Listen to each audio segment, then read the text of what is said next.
So first and foremost, welcome to session 4 of the Lost Mountain Saga.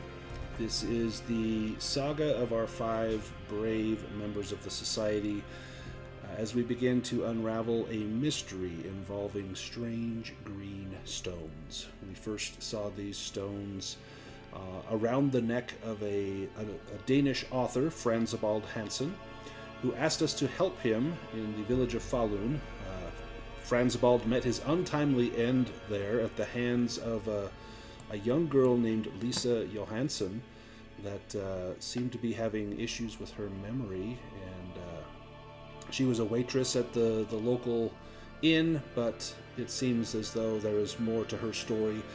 When last we saw her, she was holding Franzabald's severed head and wearing his necklace deep inside of a mine where we had gone in search of him. We had actually recovered the bones of an infant from that mine.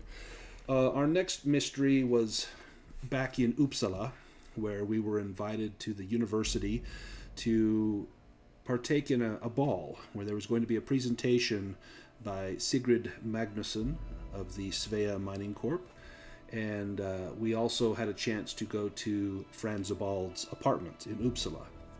There we found his writings, and he was doing much research on stones, and he had various stones in his apartment, but none of them seemed to be the same stone that he had around his neck, and indeed his notes seemed to indicate that he had not been able to find any others. We met some Vaesen there, some Vaetir, Horn and Toss, the small diminutive creatures that lived in his basement. We went to the ball where Sigrid Magnusson put on a presentation about these stones, and she brought a young man up and actually cut him open and then heated up the stone in a beaker, held it out above his skin. He writhed in pain for a moment, and then the bleeding stopped, and it was as though he had never been wounded. The place erupted with this scientific breakthrough, and people began to speak of all the different ways this could make money, medical, military, to put Sweden back on the map, to make it a leader of industry on the world market.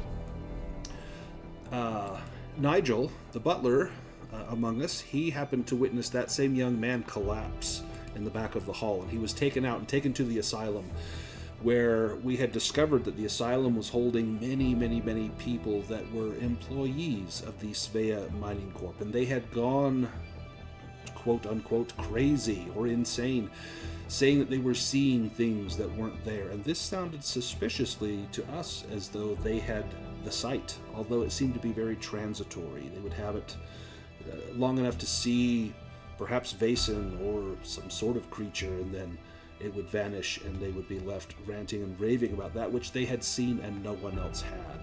Now, we are privy to seeing things that no one else can because of the sight, but they don't seem to have suffered the same traumas that we have endured that brought us all together. While winter hit heavy in Uppsala, we were approached by a man named Olaf Dahl, who asked us to travel with him to a faraway place up at the very top of Norway, above the Arctic Circle, to go to the village of Veroya, or the island of Veroya, and the village of Sorland in Veroya. And in fact, I'll take us to a map there. And here is the village of Veroya above the Arctic Circle, where the sun would not rise again for several months.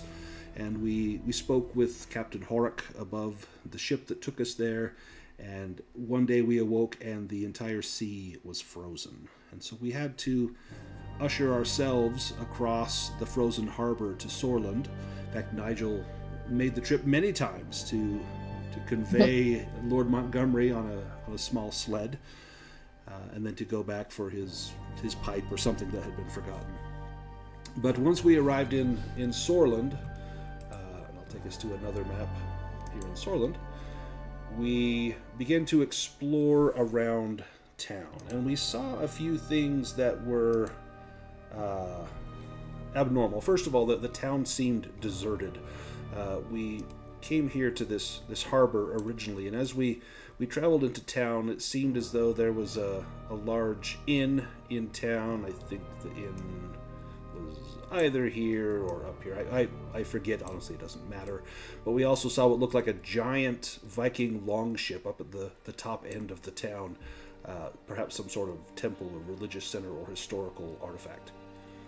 But we made it only as far as the inn.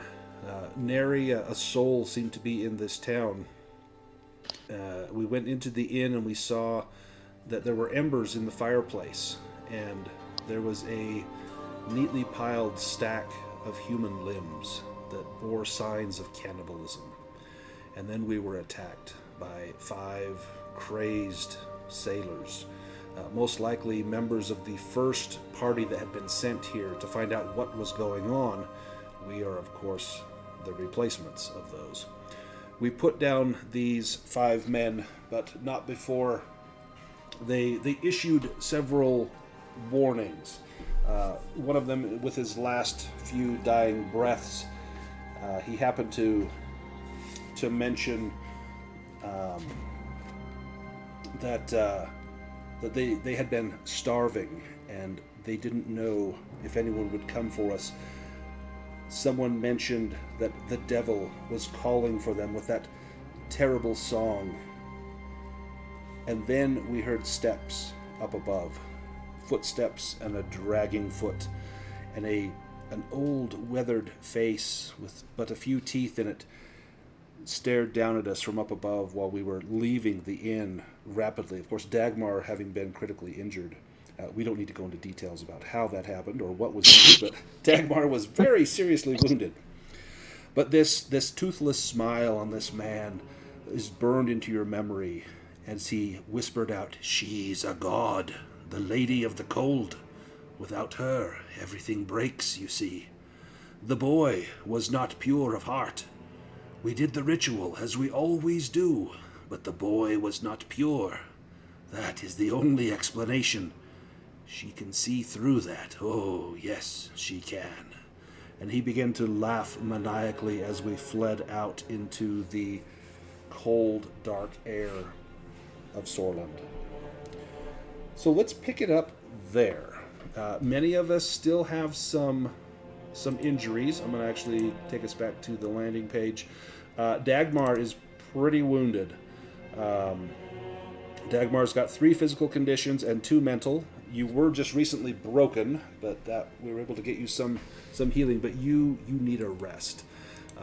You need to find a place where you can get some relief. Nigel as well has a couple of conditions. I think looks like 2 physical conditions.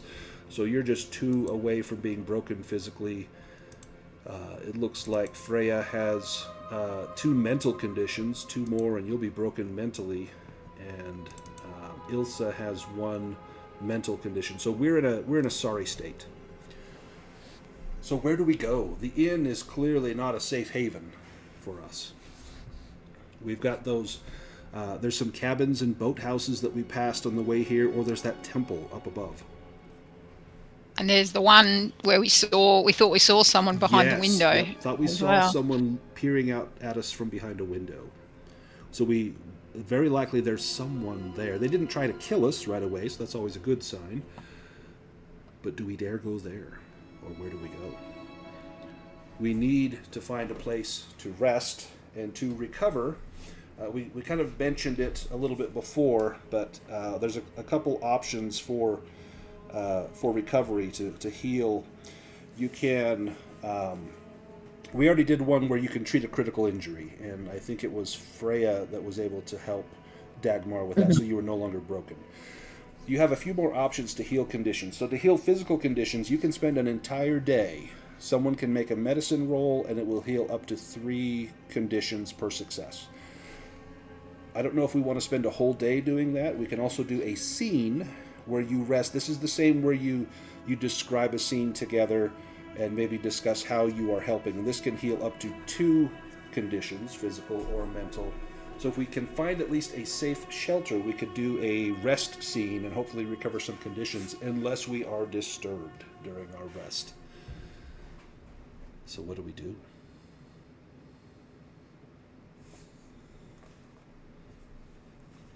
I think Dagmar, you can really see her age now, how young she is. This is her usual buoyant nature is very much not evident at this time. She's just hugging Blix and shaking and trembling and crying, and she's definitely in no state to make decisions. In fact, we still don't know if your injury will become permanent. We won't know until you get back to the castle and have a chance to heal. Until then, I think it shows up. Yeah, it shows up under your combat tab. Your agility is diminished by 1 through incontinence, which awful. But so be it. You definitely don't want that to become a permanent impairment. So this is probably not Dagmar's best day. She's had better. Mm-hmm.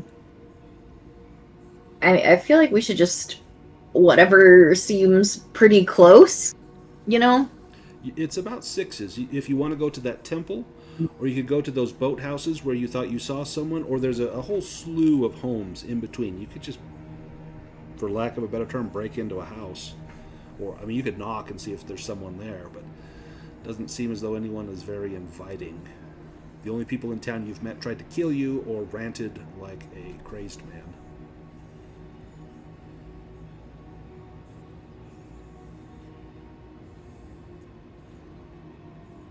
Nigel, let's ask you. You are the pinnacle of preparation and attention for Lord Montgomery.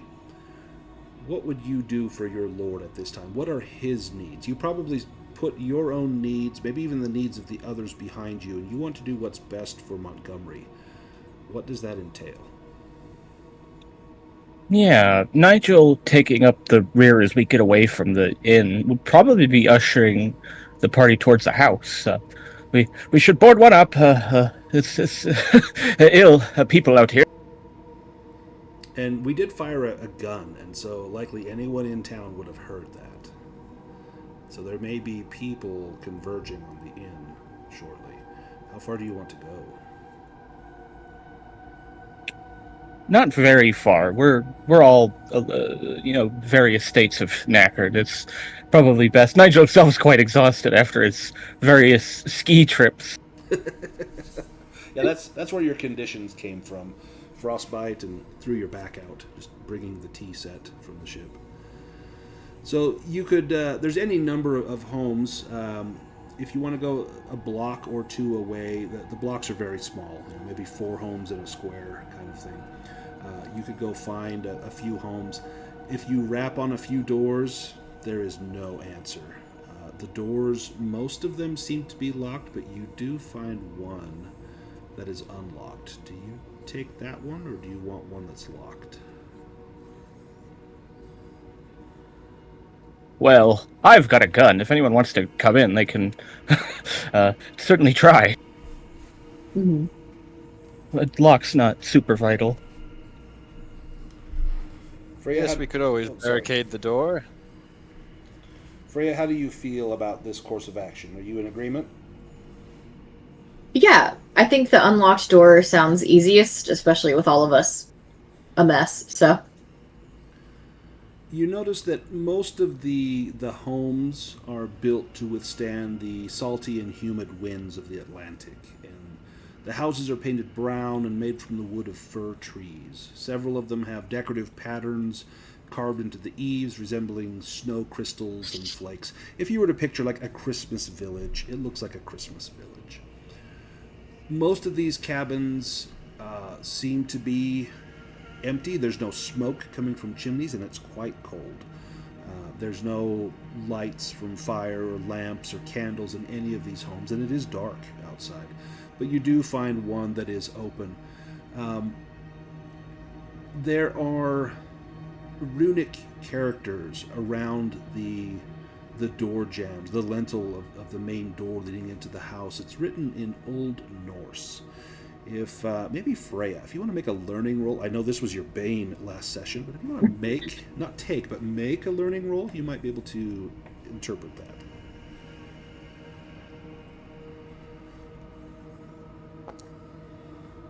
There we go. Yeah. Yay, good start. So it's Old Norse, and it translates to the cold we celebrate. When you enter the home, there are food scraps and dishes left on the table, as though whomever lived here perhaps left in a hurry. They didn't have time to clean up.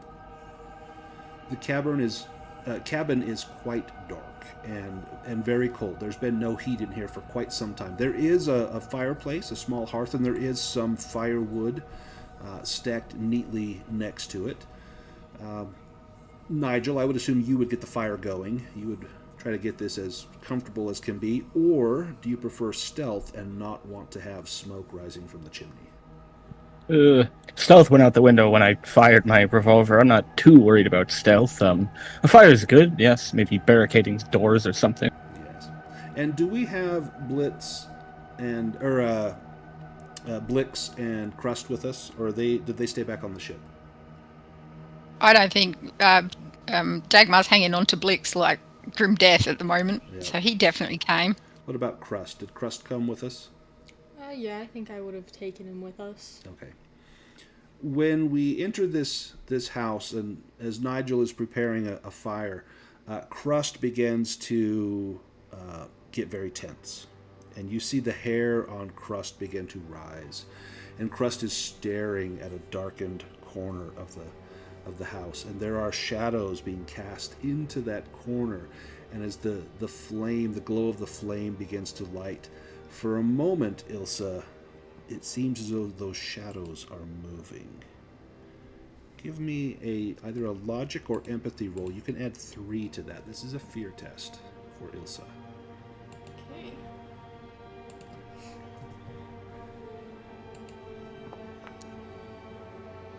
Oh man. Ooh. No. So you can push it. Otherwise, you're going to take one condition anyway. But if you take that condition for failing this fear test, you will also have several rounds where you might panic or scream. Do you want to push that and take a condition, or do you just want to take it and become afraid? Well, I think we're here to heal conditions anyway, so I'll just take that condition. There we go. Nice. Excellent. So you see those shadows, and for a moment you feel as though, oh no, we've gone from one place where we could see the threat to this place where it lurks in the shadows. And Crust wriggles out of your arms as you take a step back and immediately goes into hunting mode. You see the tail down low, twitching gently. He's kind of working his paws as though he's getting ready to pounce. And he's slowly approaching down on all fours, his belly low to the ground, approaching in a straight line, eyes fixed on that corner of the house. Do you let Crust go into that corner, or do you prevent that? I'll let him go into the corner. I'll kind of follow behind him though. Crust takes a few more steps, pauses. You see the tail twitching, whiskers twitching, and then he pounces. He leaps into that corner and begins to thrash about wildly. And you hear this high-pitched squealing sound. And then you see that Crust has a rat in his mouth. And he's twisting and wrenching the rat. And then finally the rat begins to go limp as Crust's teeth dig deep into the neck. And you hear that faint little crack as Crust severs the spine and holds the rat triumphantly in his mouth, and then turns and looks at you, and you see one eye blink on Crust. And you've never seen Crust blink with 2 eyes, only one. And then he brings the rat over to you and drops it at your feet. I'll give him a little pat on the head. Excellent. Dagmar, give me a vigilance roll.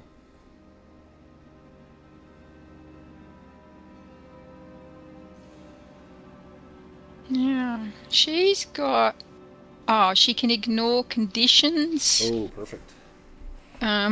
So that means that I can add 2 back in. Yep. I think when you go to to roll that. I think when it'll bring up the menu and it'll show the talent, if you click on it so it highlights it, I think it automatically does that for you. I don't know for sure. But we could try it. Let me just get it. I thought I tested it, but that was a week ago and I don't remember. Alright, let's have a look. Yes. Did that do it correctly? Did it do it correctly? Yes. Rolling 3 dice for vigilance. Yes, that's Perfect. right. So she's got for logic.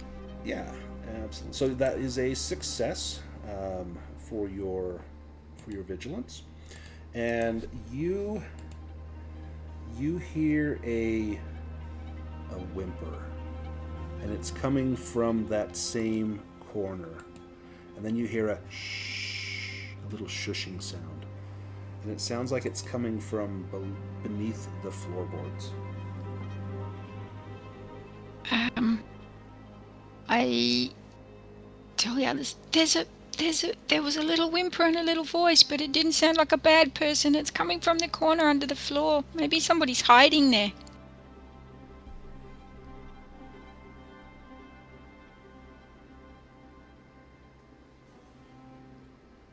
If we go over to that corner, are there any like loose floorboards or anything? Give me an observation roll, please.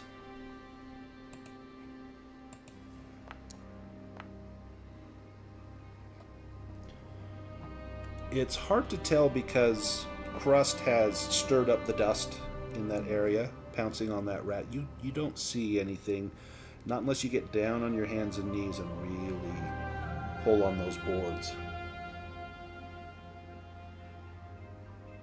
Was that something Ilsa would do? I guess I could do that, yeah. As you get down on your hands and knees, you feel that the boards are loose. If they were nailed in place, they have become loose either through wear or perhaps purposefully. But it feels as though you could remove several of these boards, and you hear a faint sound, a breathing sound coming from beneath the floor. And then you hear a very gentle humming sound. It sounds like a melody that your mother once sang to you to quiet you when you were afraid. A very familiar tune, perhaps like a nursery rhyme sort of tune. And when you hear this, it reminds you of your mother, of being comforted. And then here, close to the floor, you look down and you can see movement. There is a space under the floor, and there is someone or something down there. It's okay. We're not bad people. Freya's gonna get her axe ready, just in case. Dagmar, you hear a whisper that says, "Please, don't tell anyone we're here. Please." Maybe we should leave them. Please. It's this pretty deadly place. Maybe we should leave them down there. Do you have food down there? Are you okay? We have not eaten in several days, my child. Please, food for my child. We did everything we thought was right, everything to please her.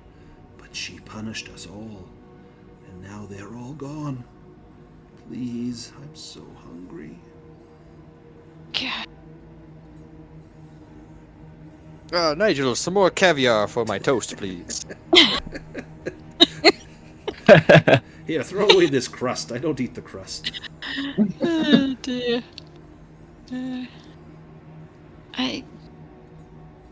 That didn't sound so good, I say to the others.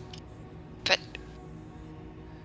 it's a very now, Dagmar, you've known poverty. You've probably had many days where you've been hungry, but you don't know if you've ever been this hungry. That pleading sound in her voice. This is someone who would only ask if death was the other option. I mean, she's not out here eating people, so maybe she's still good even if she did do an offering to the mystery person. I don't even know if I've got food. You could make a resources roll to see if you brought something in your pocket from the ship. Usually got some sort of cake in my pocket. I've only got one resource. Oof. If you had something, it had likely been eaten on the mile-long trip across the ice to give Very yourself likely. that energy.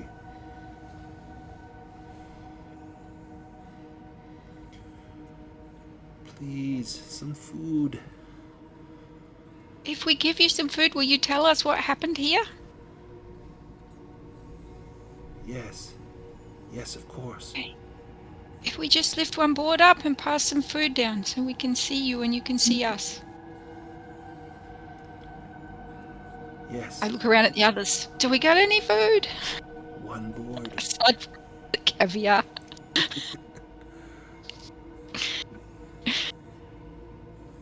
Do you promise not to eat us? Or try? Of course, if you have food. That's not comforting. Not very comforting. And then you hear the scratching sound. There's a scratching on the underside of that wooden plank. I can't move the plank myself. I've not the strength. Please, lift that plank.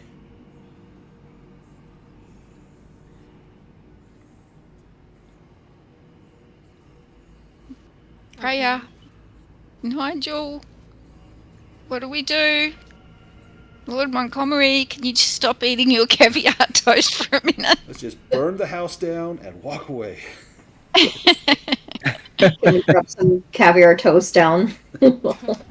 Montgomery, do you probably have a few little morsels on your person? Maybe you have your flask for sure. Would you have probably some sugar cubes somewhere that you might use if you need to sweeten your tea, and Nigel had forgotten to sweeten it? Oh, well, certainly, I'm sure one of my cases had some ample stock for my breakfast and whatnot. Give me a to be prepared resources roll. via the field kitchen.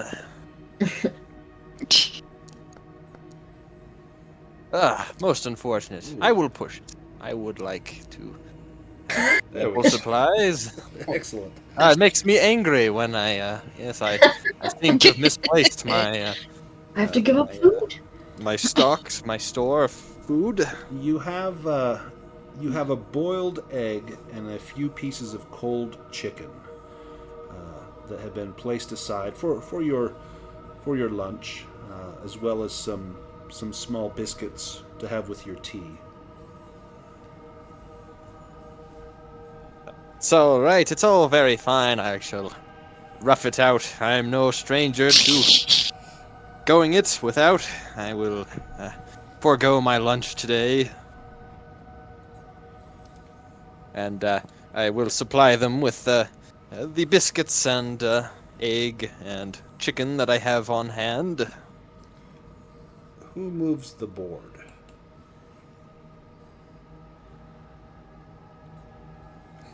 Nobody. Feel like Nigel. Oh, yeah, no, sorry, I was preoccupied. I could have my hands on my keyboard, but Nigel would volunteer. This seems like, simple. I do love feeding the poor. Nigel. Freya will stand behind him with the axe, like, just in case. Perfect. What's Ilsa and Dagmar doing when this happens? Well, where I had already kind of moved the board, could I like shine some sort of light down? Is there enough space? Do we have a light source? Do we have a lantern or something? Might be one in the house that we could use. There are some candles. If you want to light a candle, or Nigel now has a little bit of a fire going, you could take a burning brand out of the fire and hold it over there if you like. I think I was kneeling down to talk to them through the floor, but now I crawl backwards, dragging Blix with me, back into a corner towards the fire, maybe. And Blix is not a happy puppy right now. Blix has grown very quiet. You know that if there were danger, Blix would likely growl If Would. Blix were happy, his tail would wag. None of that is happening. Blix is very still and very quiet. And so, Ilsa, you bring a light down and you shine it down through the cracks. Yes. And you can see it's difficult because of the width of the crack is so small, but you can see movement down there, and it looks like a very thin hand, probably not eaten in quite some time. Give me a vigilance roll, please. Ilsa. Nice. Got it. There's something about the hand, the skin. It's blue. Would I notice that it's like just from the cold or something It's like that? very possible. So a medicine roll would help you to determine that. It's very possible you know that, when you're cold, you're going to turn blue. There was no heat in this house. She's probably half frozen. If you want to make a medicine roll, you might be able to make that determination. Okay. Oh, nice. Got it. It's not just that. It's almost dry, brittle-looking blue skin, as though perhaps that hand is already frozen. I'll kind of call out to them down there and say, "Come closer so I can see your face and you can see us." One moment. Let me just move my child. And then you see the light shining down through the cracks, and you no longer see that hand or that arm, and you just see the floor down there. And you can feel, rather than hear, the sound of breathing in the room. The entire room seems to be inhaling and exhaling with breath.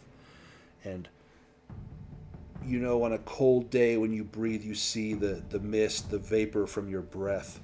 You notice that your breath is doing the same thing. Even despite the fire in this home, your breath is getting colder and colder as the air begins to get more and more chill in here. And you look down, and then, like a jump scare in a movie, suddenly an eye is at that crack looking up at you, and this eye is yellowed and ringed with bloodshot vessels. And the pupil does not dilate in the presence of the light. It is large and black and staring up at you. And you hear the voice, "I can smell the food. Please, for me and my child." I'll gesture to whoever has the food to drop it down there, I guess. You're going to have to move a board to get that food down there.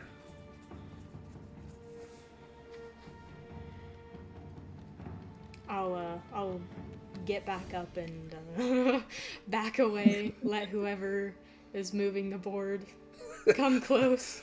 Who's going to move the board? Everyone is backed away. Nigel, are you going to do it?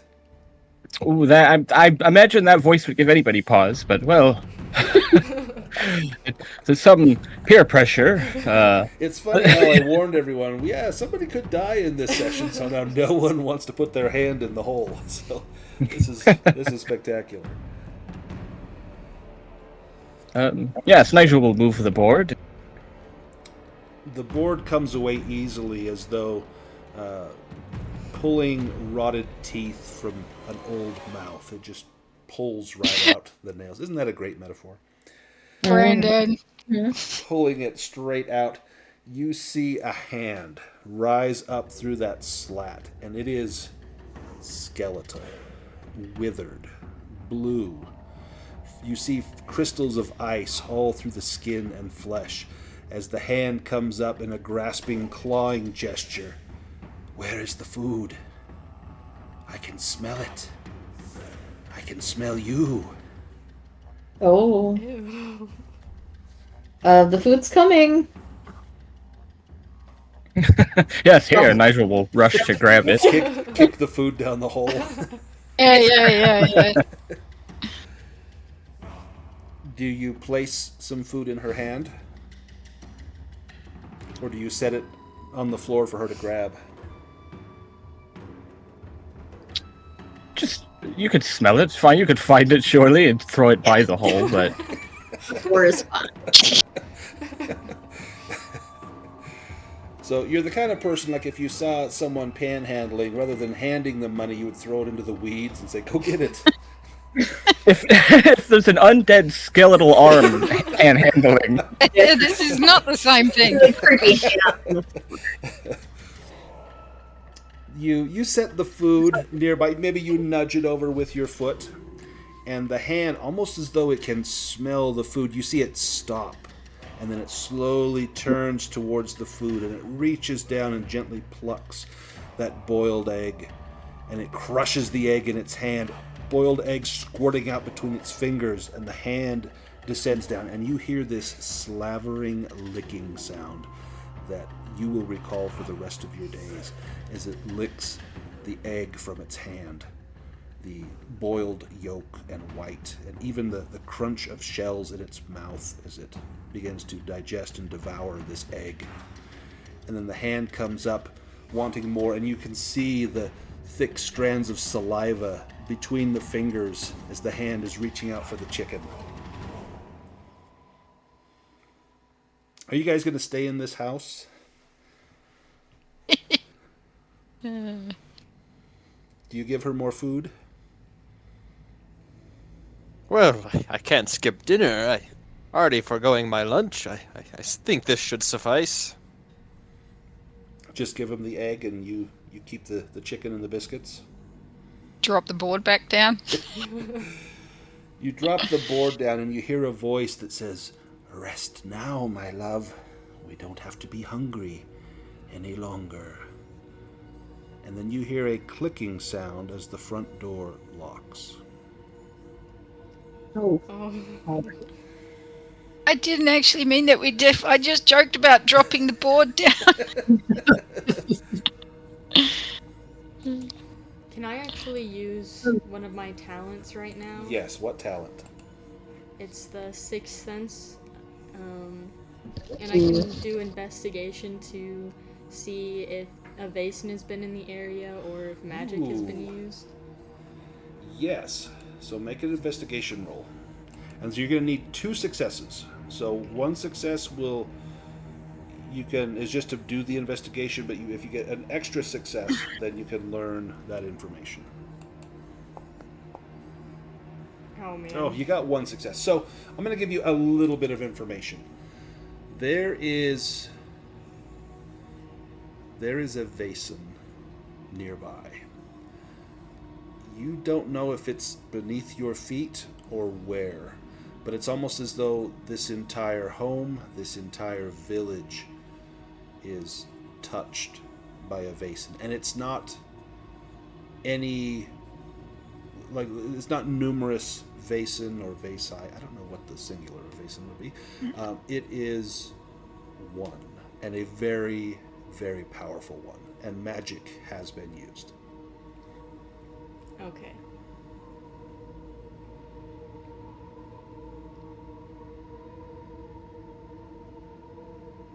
The sounds from down below have quieted down.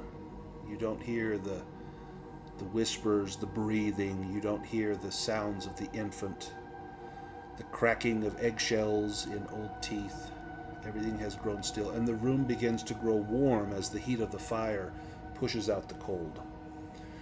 In fact, soon you see that water is dripping down from the ceiling where icicles had begun to hang down from the moisture in here, from some leak in the roof at some point. And you've got small puddles on the floor, and some are running through those little cracks in the floor. But the room begins to get more warm and more comfortable. Do you want to do the scene here to try to remove conditions, or do you want to not stay in this home?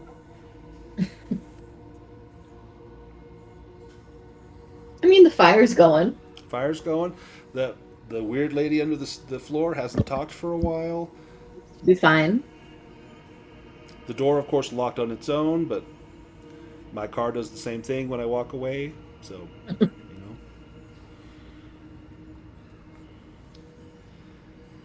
know. Perhaps we could barricade the loose boards, and I imagine it would be fine.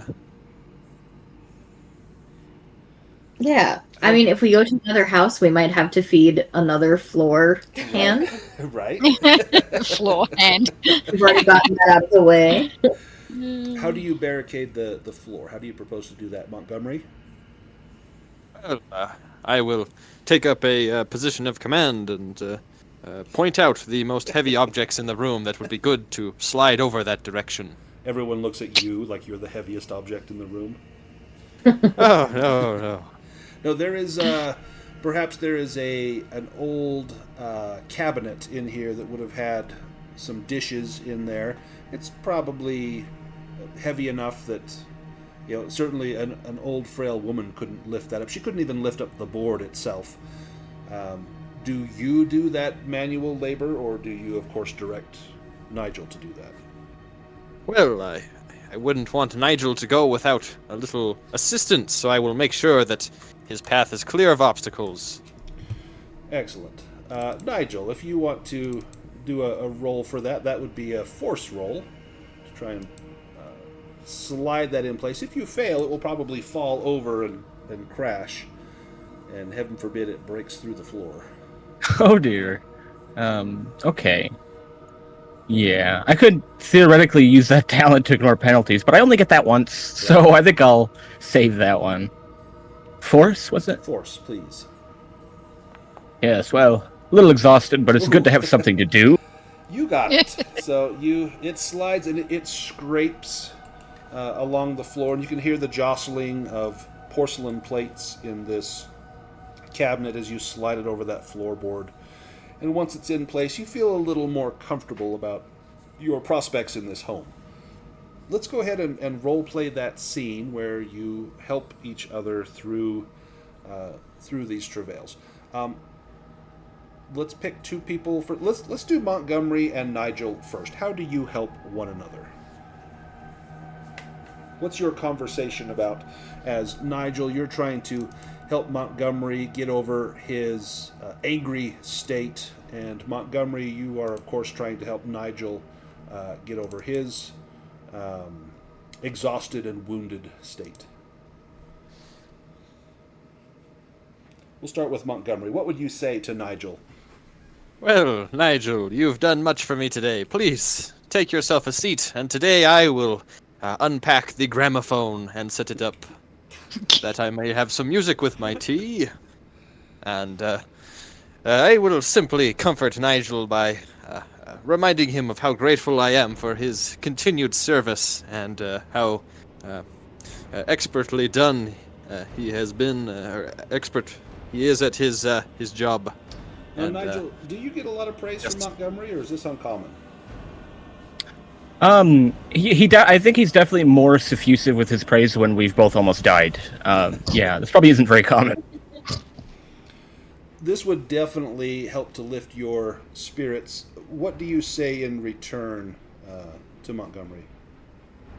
Yeah, and, who's quite angry. I think Nigel would be eager to get on to discussions of the better days as the Queen's music plays over us. Good old, morale boosting. Well, I think Nigel would probably ask a couple questions about Montgomery's glory days in Crimea. Oh, yes. Always something to talk about. And Montgomery, what is a story from your days in the military where perhaps you were exhausted, or maybe not you, maybe your men were exhausted and you rallied them to greater efforts? Yes, there was a time when we were marching through weeks of cold weather and blizzards, but when we finally reached our encampment, I rallied them, telling them of the glory that was to come in the morning's battle, and we then went on to do great things the next day. You leave out the part where 30 of those men no longer live to see the next night, but Nigel doesn't need to know that. You may both remove up to 2 conditions. And let's do a scene with the 3 women, with Ilsa, Freya, and Dagmar. Dagmar, you're of course dealing with far more injuries. You're exhausted, battered, wounded, angry, and frightened. The only thing you're clinging to is hope. That's the only thing you have left. Ilsa, you are frightened and hopeless, and you see the bad turn that Dagmar has taken, and you don't know if you have any hope you can give her. Same with Freya, you also are lacking hope and also frightened. So Dagmar, it's up to you to give them hope, but Freya and Ilsa, you need to help Dagmar through this physical pain as well as her state of fear and her anger. So what would Freya say to Dagmar? I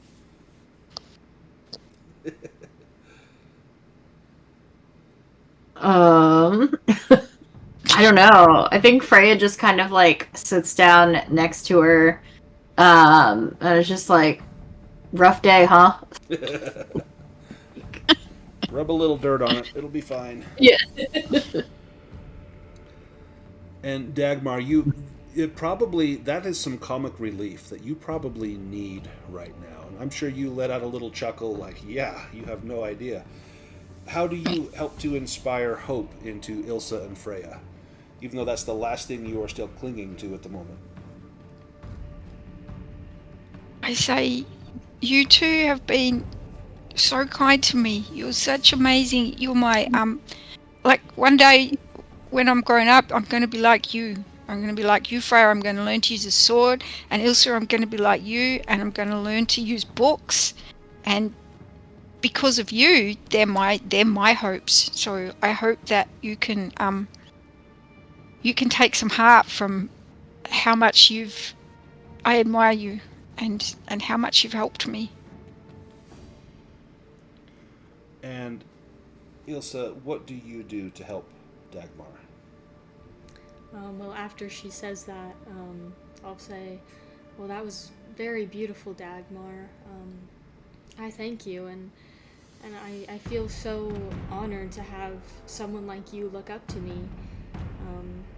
And maybe I'll take something soft from the room around, like a pillow or something. There's actually a child's blanket. Oh, that's great. I'll take that and I'll give it to Dagmar to sit on. And I think Freya... Yes, go ahead. Oh, I was going to say, Freya kind of like nudges Dagmar and is like, you know, I always liked being an only child, but if I had a sister, I think it would be you.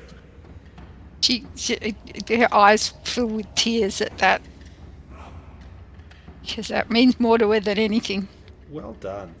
You may all remove up to 2 conditions. Woo. Now, Dagmar, you of course still have a lot more conditions. If you spend some time with your memento, you can describe that for us. You can remove an additional condition. Okay, she reaches down into her clothes and pulls out a locket, which she opens up, and inside it is a picture of her mother and her father. So she looks at her mum and her dad for a little while and cheers herself up with that thought that she once had a loving family and maybe one day she will again. Oh, nice. Excellent. So you can remove another condition from that. The fire is going strong, and Montgomery, you've got your gramophone going, and it's not loud. It's very, very subtle, very quiet, but you hear the faint strings of perhaps it's the Marriage of Figaro, the overture, which always lightens the mood for you. Mozart is good for everyone, you're convinced. And as the song ends, there's a stillness in the air, And you all look at one another, just thinking, what have we gotten ourselves into? And you think maybe you've done everything you can in this place. You have no idea what's going on, but you know it's not good. Maybe this is a job for the army. Whatever it is, it's not the job for the 5 of you. And then Montgomery, give me a vigilance roll.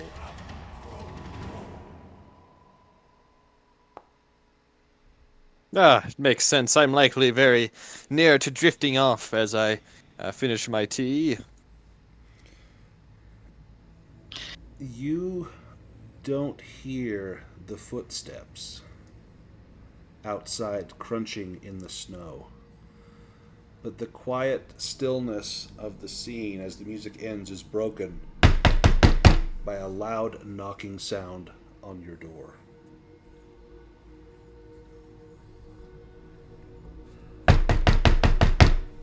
Freya gets the axe ready.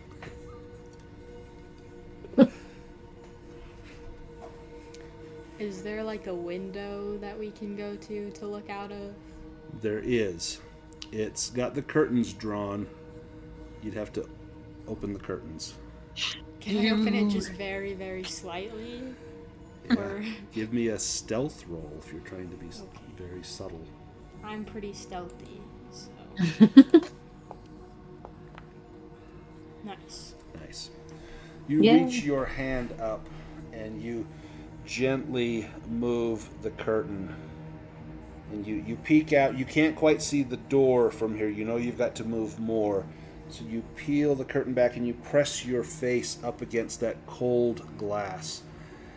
And you see it looks like a large man. He's wearing a dark coat and he's standing at the door, his back to you, and you can see his breath steaming in the dark air.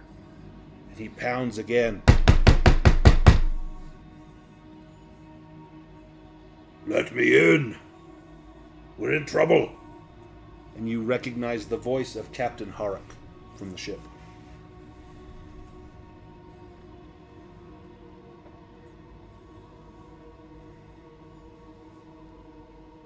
They're not cannibals. Let him in. Yeah.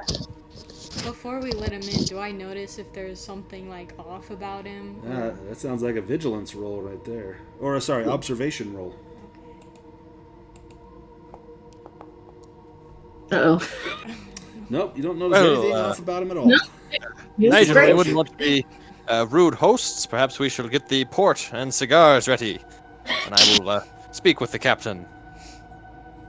Do you open the door?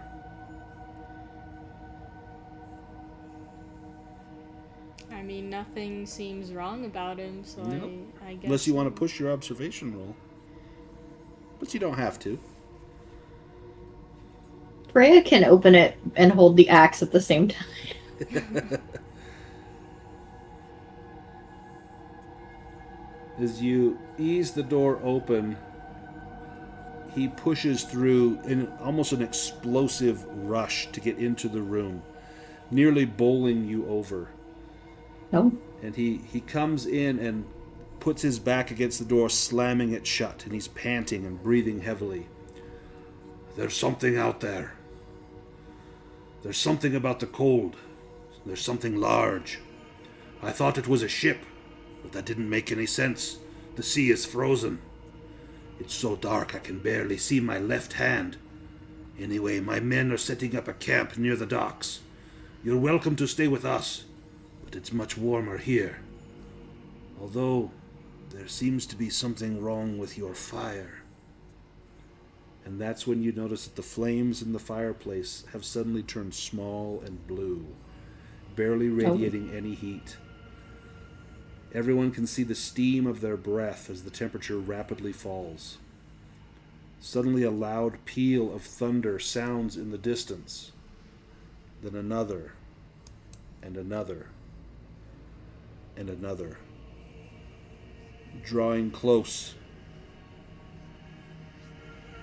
She's here, he whispers.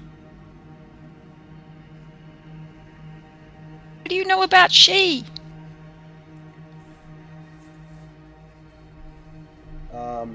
Montgomery, give me a vigilance roll before I answer that. Oh boy. Certainly. Ah, yes, a little more awake this time. That thunder, it almost sounded like cannon fire. And you pause for a moment and think, no, that's not cannon fire. Those are footsteps of something massive. And then you hear an ancient, melancholy song that settles on your heart and sends a chill up your old spine. Mesmerized by this song, everyone is completely still as... Let me get the picture ready. As the Lady of the Cold approaches. Oh no. Where's the picture?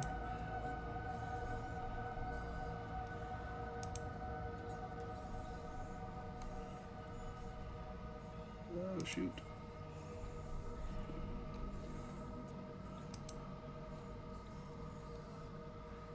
Sorry, I had it and then I lost it.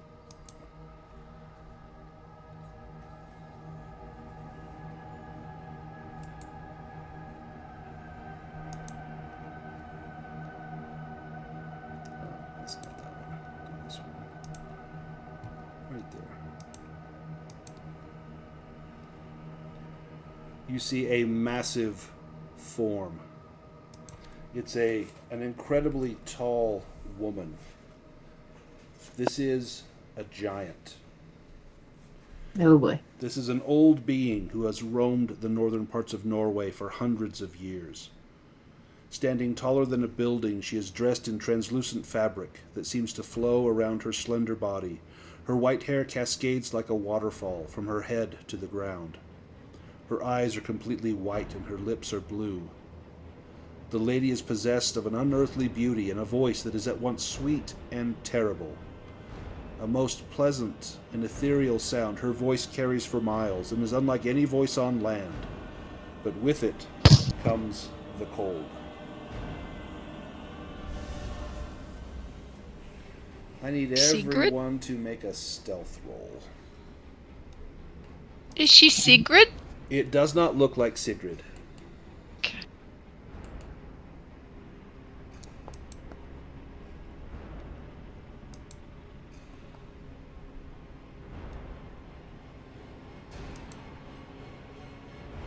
Nice.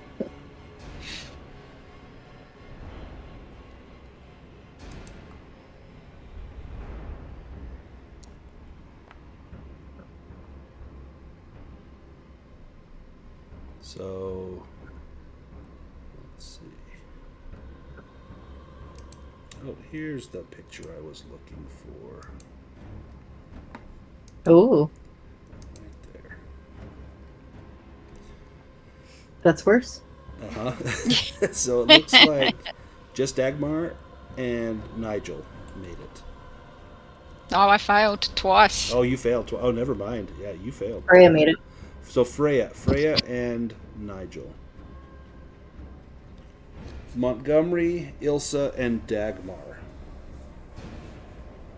As she is walking down the main street of the village, you feel your heart pounding in your chest, and she turns, those white eyes looking directly at you. This is a fear test, logic or empathy.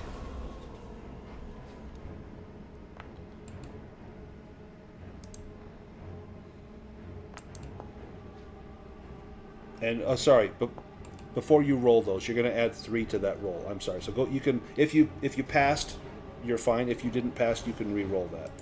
I forgot to tell you to add 3 to that. Well, add 3.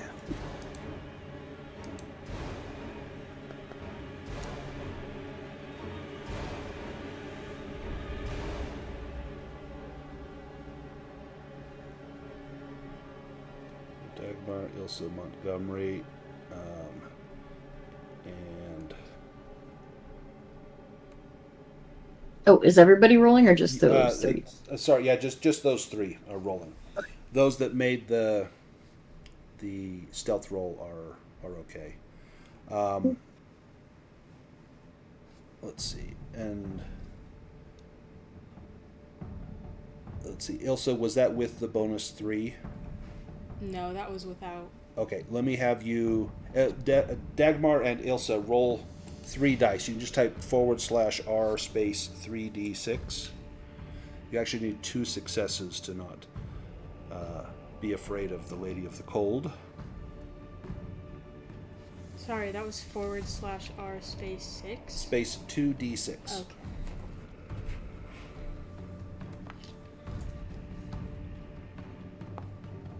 I had just rerolled mine to get my success. I'll just take a condition. I guess I rolled a full roll. But I think that at first this giant interrupting my nap makes me rather angry. Absolutely. The sound of, you thought it was cannon fire. You've not been in the war for quite some time. So, Dagmar and Ilsa, you got 1 success, but you needed to get 2. So you will each take a mental condition. You can choose which one. And then you will both, for 3 rounds, you will have some sort of reaction. Now this could be screaming, this could be panting, it could be a panic, you could faint. I'll let you guys decide what your characters do, but it will be a negative, adverse reaction to this fear.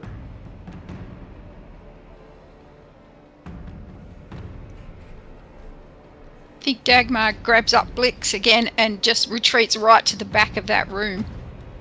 Far back as she can go. So there is a window in the back of this room. If you needed to get out, you could go through that window. I don't know if I'd go that far. I think I'd just hide in the corner. What about Ilsa? I think I would take Crust up in my arms, and I'd press my back up against the window, and maybe have one hand on the window just in case I needed to make an escape. Okay. Now, Freya, your case is something different. This goes into your backstory. What is Freya's response to this? It's not looking directly at you, but you have a particular history with giants. Yeah, I think the history is probably what helped her, avoid detection. Yep. And I think that's probably about as far as her brain went before, just fear just kind of kicks in. So I think she's kind of just, probably frozen in place, and her heart is just beating really fast. Her palms are getting sweaty. She's still, gripping, the hell out of the axe. But I think she's kind of prey when it's, caught in a trap or something, and then sees, the predator, just closing in. Nice. Now, in your past, you learned a few things about giants. Give me a learning roll to see what you can recall. Yeah. Let's see.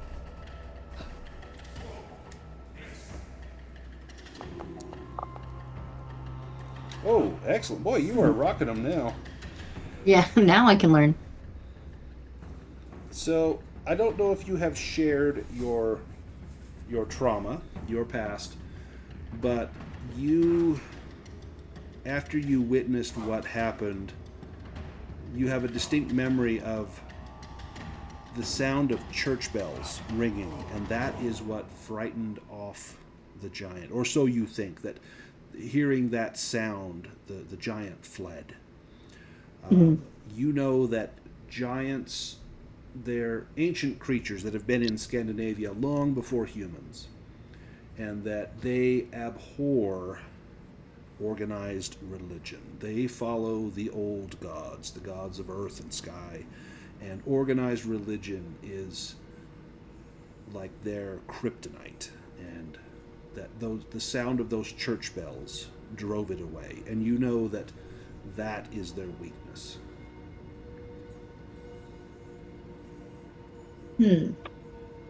I think maybe Freya can't really like form probably many thoughts because she's so scared and has a lot of feelings happening. But maybe she just starts muttering like church bells, like under her breath or something. Montgomery, what are you and Nigel doing?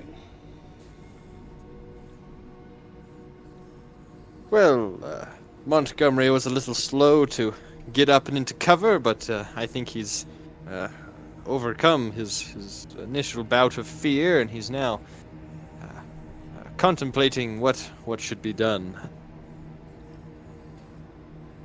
Nigel, what about you? That was a very vague answer, Montgomery. Yeah. Yes, well, Nigel will be.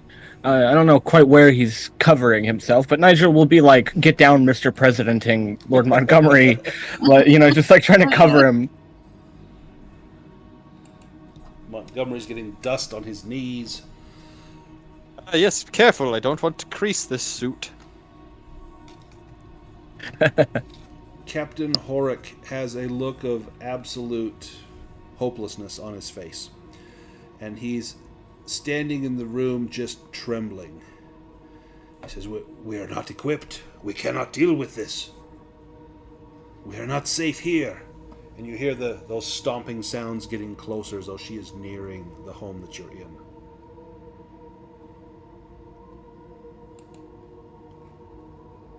And Ilsa, give me a... no, actually, you have gone insane, you and Dagmar. Freya, give me a vigilance roll. Oh boy. I don't have vigilance rolls right now. We'll push that. Push that. Yeah. Oh my god. Wow. Before you realize it, one of the floorboards in between you and Montgomery begins to bounce upwards as though something from below is trying to force its way out. Oh no. All right, so we have ourselves in a pickle. We are inside this house. There is a giant, the Lady of the Cold, outside. Captain Horik is in here saying everything's lost, it's all hopeless. There is now something trying to come up through the floor. Let's come up with a plan. What's the plan? I mean, the floor thing might be nice to us because we fed it. The captain said he was setting up a camp, right? Or he had some men doing something. Yes. Well, the light here, it's gone cold and blue. I don't think it's hospitable. We should probably go to that camp. The bells are the only thing that will work against the giant. And you do recall you did see a temple, looked like a big Viking longship, up on the hill. So we just ring the bell all day and hope that chases it off the island? Well, not all day. Just for a few minutes. It can't hurt to try. If we can Yes, get faster. Do we split I doubt up? we have any better options. Do we split the party? Do some go to the harbor and some go up to the temple? Or what do we do? I think the people camping by the sea might be where she's heading. So if they're really obvious down there. I don't know how much help a bunch of tents will be against a giant. Freya's team ring the bell. I'm on team ring the bell as well. Captain Horik does say, we have a small cannon down on the beach. You use that. We'll go see if we can ring the bell. Cannons are a good last resort.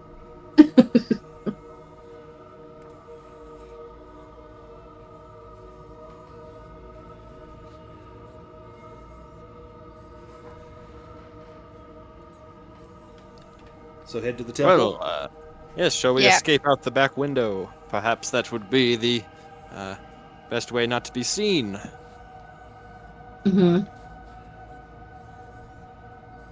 Who goes first? She said the floorboards coming up.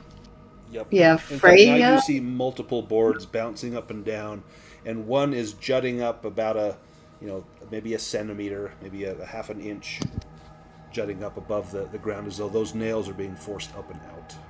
I think after Ilsa saw that that was happening, she opened the window and starts climbing out. As you clamber out, the air is incredibly still. There is no wind. It's almost as though there's no movement of air, but it is a painful cold. That the feel of that still air on your skin is like pins and needles. It's so cold, and you feel your eyes beginning to freeze, and you know that you can't last long out in this. And you look up at that temple, and it's several hundred meters away. It's going to be a dash, and you hope that your lungs hold out to take you there. Do you wait for the others to come out, or do you just start running? I think after I feel the cold, I'm gonna call out to the others that we're gonna have to hurry to the temple because it's like deathly cold out here, and then I'll start running. Do any of you take like logs from the fire? It is quite dark outside. There's no sun. It'll be like nighttime. Do you take lights? Night. Yeah, it's actually daytime, but the sun is not up because we're up above the Arctic Circle in winter, so there is no sunlight. Oh, touche. Yeah, I guess axe in one hand, log in another. Just light the runs axe on fire. It'd be fantastic. like, ah! Yeah. Running through the darkness. Screaming, waving the Yeah. screaming axe. We're never going to be invited back to this town again. Nope. Who's next out after Ilsa? She was there over there anyway, so Dagmar? Yeah. Do you hand Blix out to Ilsa, or do you carry Blix out as you crawl through? I think I just let him go out the windowsill and he can jump himself down. And when he hits the ground, he lets out a yelp, as the ground is so cold on his paws. You see him almost dancing on the ground, wanting to lift his legs because it's freezing his paw pads to the layer of ice on the ground. He's like, "Pick me up, Mama!" So when I go out the window, I'll pick him up. And he starts to lick his frozen little paws. And you feel that cold sting of cold air on your face. And your lungs just burn as you breathe in that dry, cold air. Freya, are you next? Yeah. Likewise, you come out and you feel that coldness. Who is next, Monty or Nigel? In other words, who's the last one in the house? I think Nigel would be urging Montgomery to get out. Give him a leg up over the windowsill. Yeah, Montgomery, you're actually going to have to make a roll. This is going to be an agility roll, and if Nigel is boosting you, you can get a bonus die to that. Well, it's not going to be graceful, but I'll get out. Maybe. Do you push the roll? No, I don't think I do. So you get up and you just go over and almost somersault and land on your back. And you hit the ground and you have never felt a cold like this. And it's all across your back. And as you push yourself up, you pick your hand up off the ground just from pushing you up, and you see that a layer of skin has remained on the ground. You see a handprint of your skin. And you look at your hand, and it looks pink for a moment, like it's bleeding, and then you see ice crystals forming in that blood on your hand. Ooh. I will take out my fine liquor and take a very large drink from it, and perhaps that will help me combat the cold. Nigel, as you're probably crouched down to help boost him up. Just as he gets up and over, you look to see him land flat on his back. You hear the crack and splinter of wood as a bony skeletal hand bursts up through the floor and latches onto your ankle. What do you do? Oh, I'd probably try to shoot it. The fellow's got a long arm. Yeah, give me... Well, this is coming up from just beneath you. So, in fact, then you see several other boards breaking up. There are more than one of these under the house. Oh dear, so it could... crawl around on the floor. Yeah, and pull me under as well. So, I'm going to need a ranged combat roll from you to shoot this thing. Come on, Nigel! It has held on to me. Oh, dear. Do you push? I suppose I'd better. Yeah.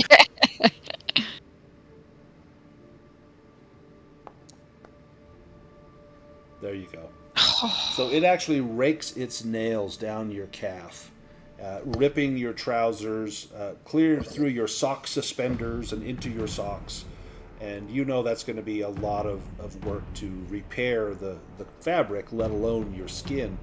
But it's that chill touch of those ragged nails. And you look down and you see those nails, you know that there is all manner of soil under those nails, and it's now inside mixed with your blood. But you fire a shot and it hits the center of the hand. There are 8 bones in the wrists, and those 8 bones just fly out in every direction as the finger bones, the carpal bones and metacarpals just collapse into a pile on the floor. And then you see that eye of that woman, and you see it's more skull than skin as the head begins to push itself up through the floorboard. And as it squeezes through that gap, you see that it peels off some of the hair and remaining skin as it rubs up against that board, as this head pokes up and begins to pull its upper body with one arm up through that gap. Do you stick around and fight it, or do you leap out the window? Oh no, Nigel is leaping out that window. Follow the Nigel-shaped blur. You hop through the window, and you can now hear the splintering of boards as the rest of the building, the floor begins to tear apart. Captain Horrocks dives through the window and lands on the ground in a roll and gets up kind of holding his knee. I banged my knee. It's fine. Run, run. And we're going to make a dash for the temple. Let me grab the Lady of the Cold. So when you get out and begin to run, you can sense her presence, and she is approaching your position, and she's coming from the direction of the harbor. You did not hear any cannon shots. You didn't hear any other sounds that might have given you an idea that the men on the beach were fighting. And the captain says, "They're gone. It's lost. I'll see this bitch die myself," as he cries out an oath of vengeance as you sprint towards the temple. It's going to take you a little bit of time to get there. She is hot on your heels, and we're going to do just a couple rounds of, do you try and combat her? Do you try and run? If you want to combat, that's using your weapon. If you want to run, it's going to be agility. So let's go with Dagmar first. What is Dagmar doing? So Dagmar is really used to running away from people on the streets that might be angry about having their pocket picked or something. So she has Sprinter as of last game. Thank goodness I chose that. So I get a +2 to agility rolls. Excellent. When I'm trying to flee from somebody or towards something. No. At the time, I thought I might just need it to catch Blix, but apparently I need it for something else. Oh. Oh. Okay. So I'm going to try again. I will push it.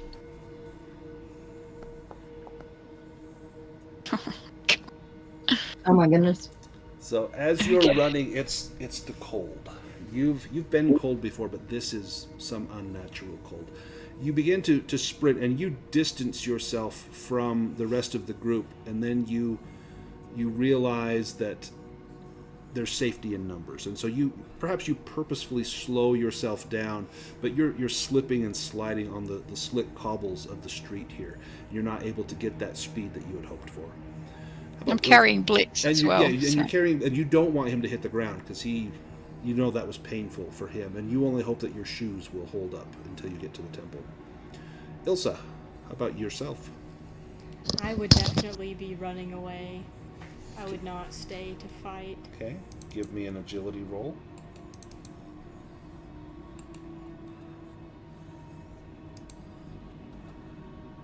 Oh, excellent.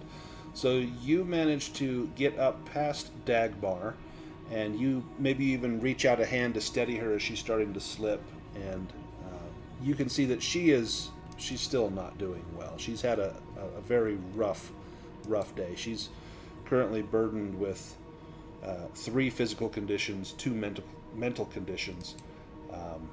No. This could end poorly for Dagmar, so you're not going to leave her alone, at least until the end. I'll kind of grab onto her arm and run with her. Perfect. Freya, how about yourself?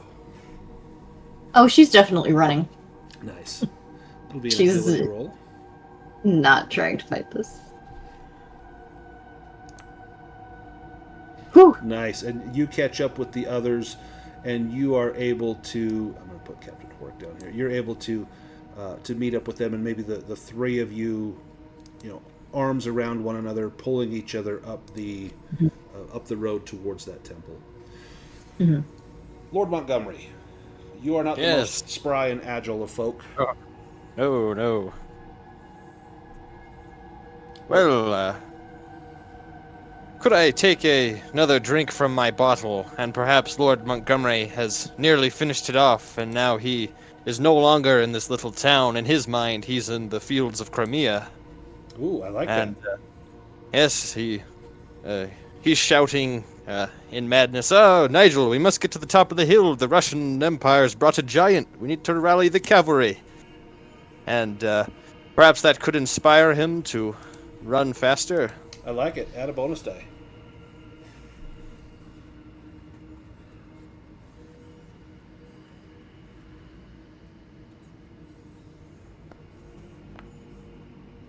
Oh, double successes. So you managed to catch up with the girls, and do you wait with them and go at their pace, or do you go as fast as you can to the temple? Because who knows if there's danger at the temple? I think Lord Montgomery is, once he's caught up with them, he will stick with them and try and rally them to get to the top of the hill. Now, that extra success, you can do a couple things with that. You can either have that be a bonus die to your next roll, or you can remove your angry condition. I will no longer be angry. Okay. Nigel, what about you? You've got this gun, see? Yes, but seeing his lord's success, I think Nigel will also try to keep pace. That's an agility roll. Oh dear. Ooh. Oh no. Your leg is hurting where you got raked. It's true. Yeah, well, yeah, I'll push it. Gee. I'm not that bad. Oh. Nice. There we go. You managed to catch up, and you're limping a little bit, but you're trying not to show it. Captain Horek, he runs a few paces and turns and pulls out his navy revolver from his pocket, and he fires it at the Lady of the Cold. Let me make a roll here for him.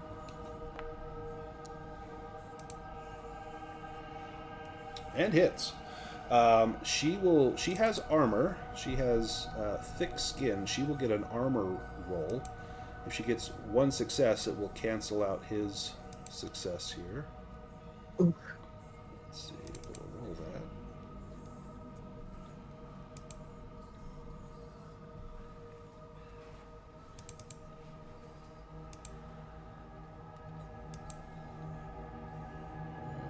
Okay, I'll do it this way.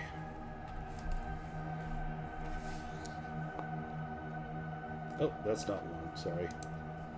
Let me re-roll that. That's 66. Oh, she does. She gets the success, and the round enters into one of the thick furs that she's wearing and does no damage to her. She, in turn, will pick up there's a stone near one of these buildings. It's like a marking stone that might indicate, how many miles to this and that. And she picks up this boulder, and she's going to hurl it. And she hurls it at Captain Horek. Oh no. Blimey. Yeah. 5 successes.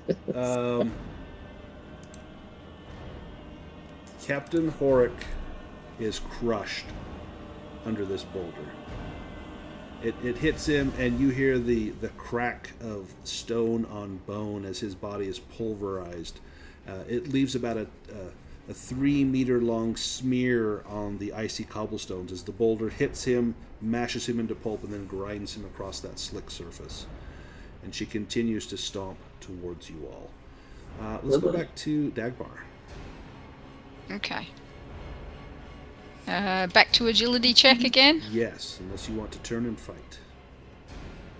Absolutely not.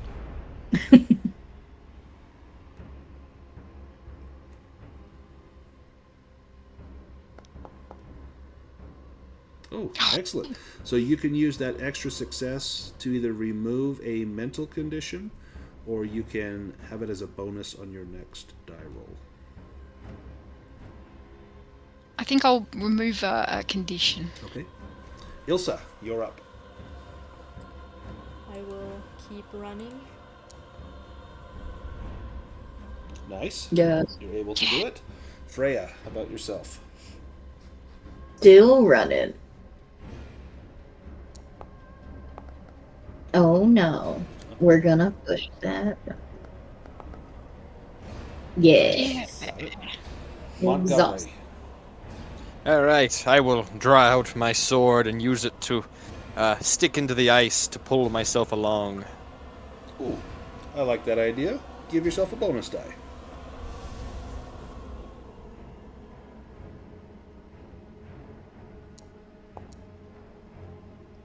Do you push?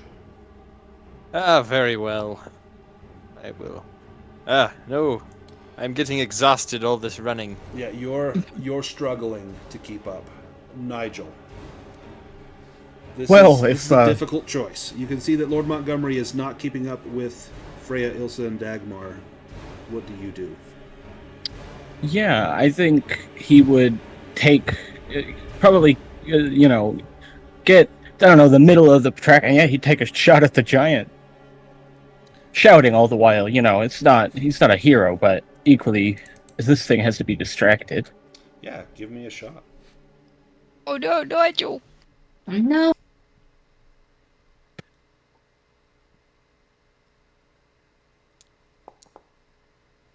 Oh, 2 successes. So that will do additional damage.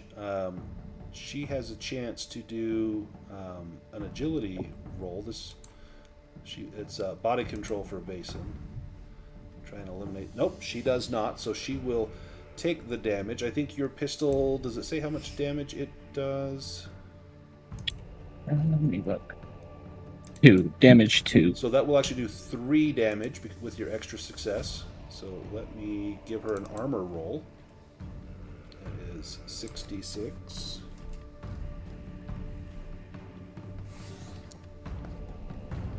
And she blocks 1, so she takes 2 damage. And with Vaesen, they don't really have hit points, but they do have conditions. So, and then her behavior will adapt. So the first one she gets is nonchalant. She's like, that's nothing. And then the second condition, she becomes scornful. And she's got 5 more conditions until she's down. With nonchalant, she would actually get a -1 to her rolls, but with scornful, she gets a +1 to her rolls.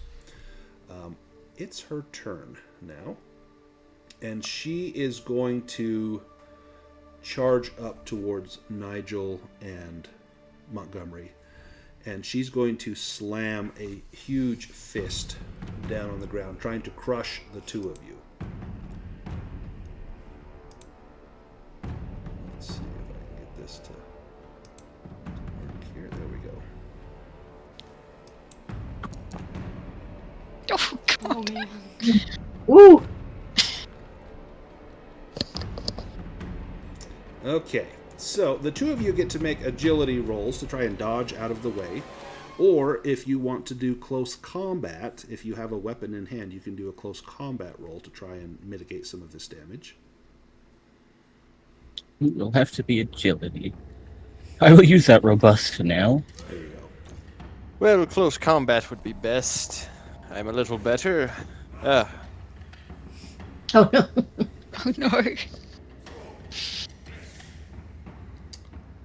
Do you want to push that, Montgomery? no, I don't think so. What about Nigel? You ignore penalties for physical conditions. Are you doing agility, you said? Yeah. Oh, wow. We got 1. Do you want to Well, push or just keep that 1? well, if I push, I take 2, right? And that kills me. So I should probably just push, take 1, and then hope I get another one. Right. Oh, wait, no, I'll still take 1 more and be down. So I'm down either way. I'll just take it, I guess. Okay. Well, why not roll? But, geez. Sorry, I will push it. Yes. So I take 1 and I am down. Okay, and then Montgomery, you will take 3.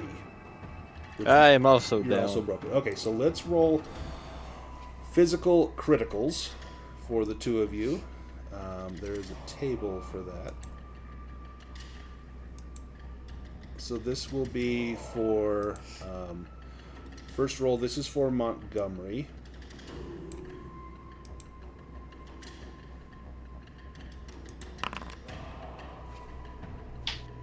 An ear injury. Okay. Ah, scraped my ear. You got mashed to a pulp and your ear got scratched. And then So for weird. Nigel, you got splinters. You got ice splinters in your body. So let me drag these onto your character sheets, then we'll see what these do. So ear injury. How lame is that? Why couldn't this have been crushed genitals? Would have made That more would have made sense. And that's going to heal up invisibly as well. Yeah, so this is not fatal. This one is not permanent. With the ear injury, your close combat is a -1. If you don't heal this at the castle, you'll have a impaired balance. It could be a permanent defect if it's not healed, but I think you're going to be just fine. So I've got that on your character sheet. And then, Nigel, you got splinters in the body. Let me drop that on yours, and we'll look at that. So splinters in the body. That is also not fatal. Your inspiration drops by 1 as you've got ice shards all through your body. So you two are not mashed to a pulp. As she strikes the ground, maybe ice comes up from the ground and sprays you with this blast of icy fragments. And one slices Montgomery's ear or something terrible, and one gashes all through Nigel, and the 2 of you fall to the ground. Now, when you are physically broken, essentially you can't really you can't do much. I think you can basically just crawl around. Let me just double check. So this can mean that you have passed out, you're bleeding heavily, you've broken bones, or that you experience such pain that you lose control of your body. You will automatically fail all tests. The only actions you can perform are talking, and if I allow it, crawling to safety, which I will allow. Each attack that hits you while broken causes another critical injury. And then if you get a fatal critical injury and you're not healed in time, you expire. But we're not there yet. But we are at our break point, so why don't we take a break here, and when we come back in 8 minutes, we'll see what happens. I'll see you all in just a few minutes.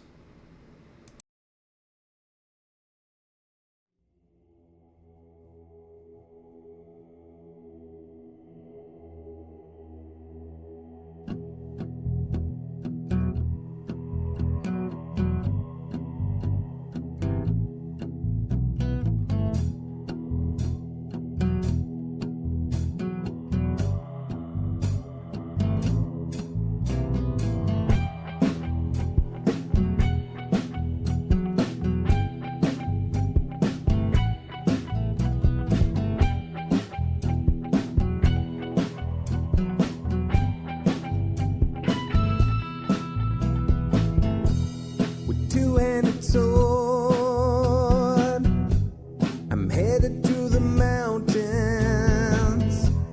to rescue the princess from the evil goblin. I ignore all the signs of impending danger.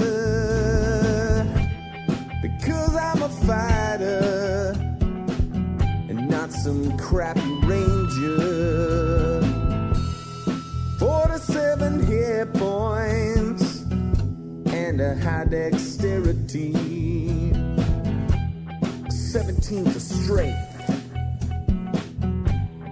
Kobolds are afraid of me.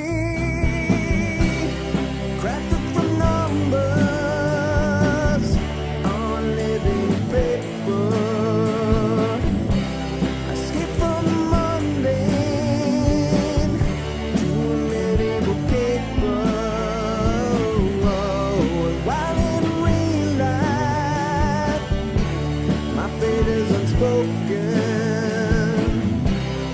Hero roll of the dice, and my fate is unspoken.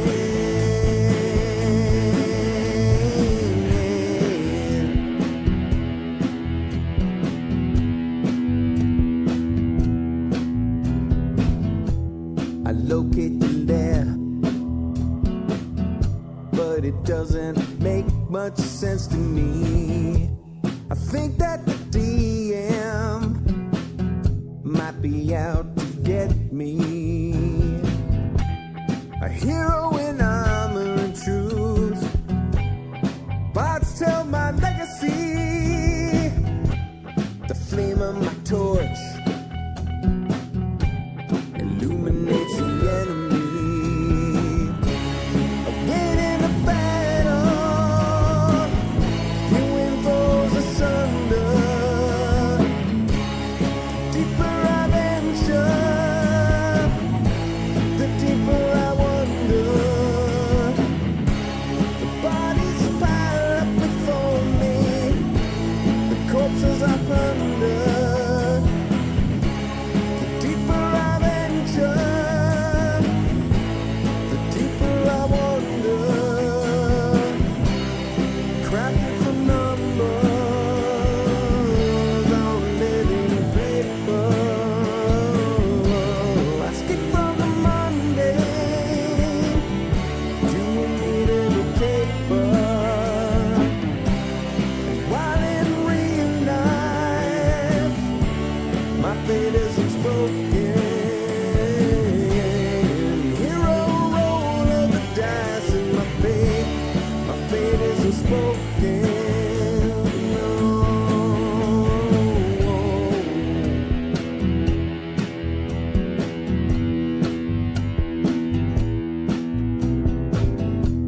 I drink my last potion.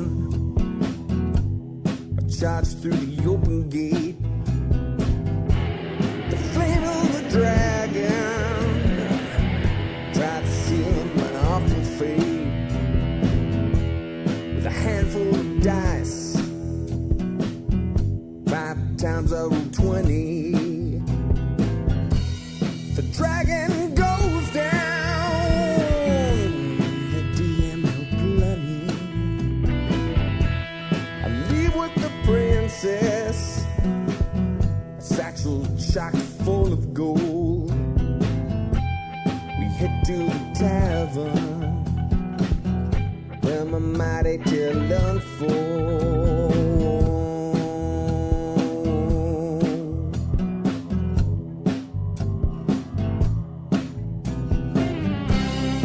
Crafted from numbers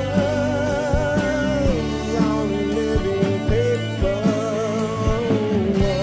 I skip from the mundane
right, are we back?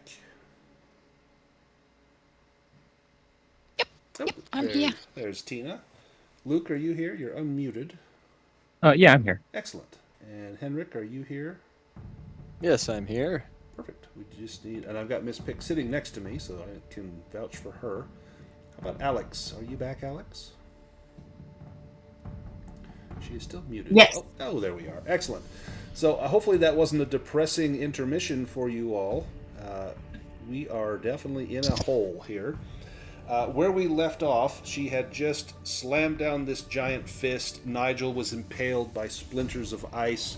Montgomery took a little nick to his ear. He'll win president in just a few months. Don't worry. He'll be just fine. The ear will look like it was never injured before. It's so funny. Sorry. I don't want to get political, but it's just hilarious that's like, yeah, so apropos. Let's go back to the girls. We'll start with Dagmar. So you heard this loud pounding sound of a fist, and you saw Nigel and Montgomery fall beneath a spray of ice crystals. You're you're one more agility roll from getting to the temple. I think Dagmar knows that she's got she's fairly agile. She's got a good chance to get up the hill. Yep. She's just looks back at Nigel and Lord Montgomery, and tears start to run down her face, but she turns and runs. And they freeze instantly on your face. Oh, ouchie. Ooh. So, give me that agility roll.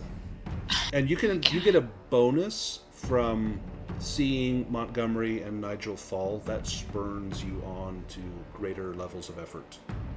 So 1 extra die.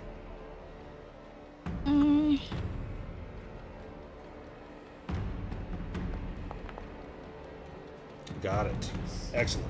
Got it. All right. I figure I can ring a bell. Excellent. Ilsa, how about yourself? All right. Do I also get the You do. bonus? Yep. Awesome.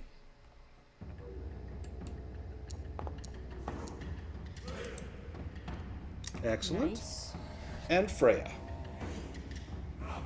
Yes, we are still running. And you get the bonus as well. Ooh. It was one One. dice? Yep. Add 1 to that. Yay. That will negate my condition. Oh, and you got it. Well, Hey. you guys are booking it up the hill. You're wrong. The temple. The temple is built like a Viking longhouse and connects to the mountain behind it. Due to the frozen landscape, it's almost impossible to tell where the temple ends and the mountain begins. The temple contains one large main room, the Great Hall. At its center is a huge throne that would fit 10 full-grown men. I don't know who might sit in that throne. Runes and wood carvings decorate the walls, depicting various versions of a tall being and her worshippers.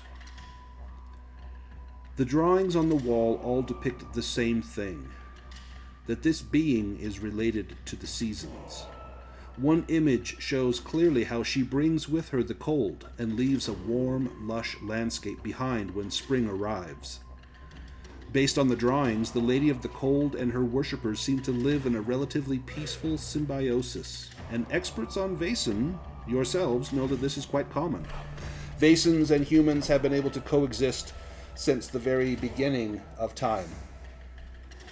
Further into the Great Hall, there are over 50 people scattered all over the room, completely frozen. These are the villagers. Their faces depict their final moments of terror. No one expected the Lady of Cold to do this to them. Right in front of the throne is the frozen shape of a kneeling young woman, covered in a dark liquid, and she's holding on to something. Upon further investigation, you realize she's covered in blood, and in her arms is the dismembered torso of a young man. His head and legs are cast a few meters away. So, huge temple, giant throne, everybody's frozen. In front of the throne is a woman clutching the rent body of a young man whose head and legs have been cast aside. Ooh. Bell. Yeah. Give me an observation roll.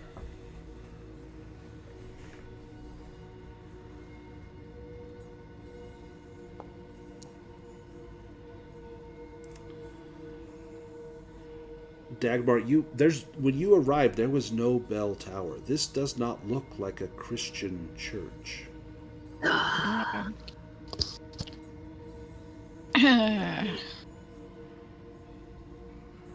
Ilsa, what are you doing? You realize this is an old Norse church. This is a place where the worship of the old gods, of Freya and Odin.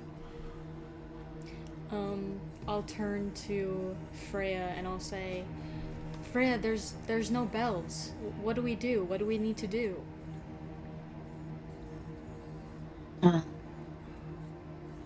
Can I make a learning roll Yes, to see? please do. Okay.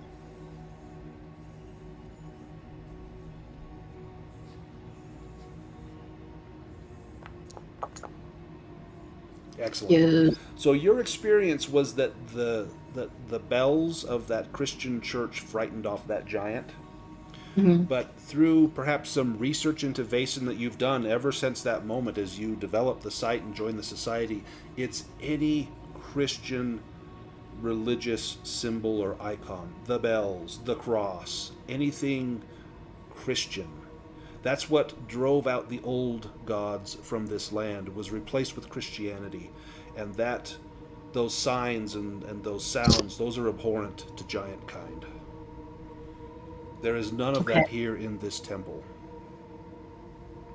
Are Okay. there like That pews doesn't or mean something? Yes, there's wooden benches in here.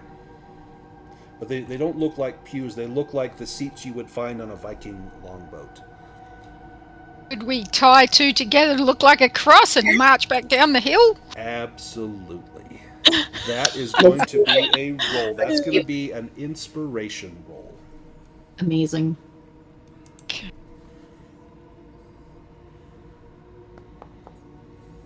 Nice. Oh. Yeah. 3 ones and a 6. So you find 2 lengths of wood, and the cloth is actually, to tie it, you don't have any rope, but you tear a strip of cloth from your dress, and you use that to bind this. Now, you don't know, does this need to be consecrated? Is it just the symbol? You don't know. But you know this is better than anything else that you might have. Mm-hmm. Freya and Ilsa, do you do anything else while you're up here? You're surrounded by these frozen bodies. It looks as though something happened to upset the Lady of the Cold, and she's taking her vengeance. Could I maybe look around the room and investigate a little bit? Sure, give me an observation roll.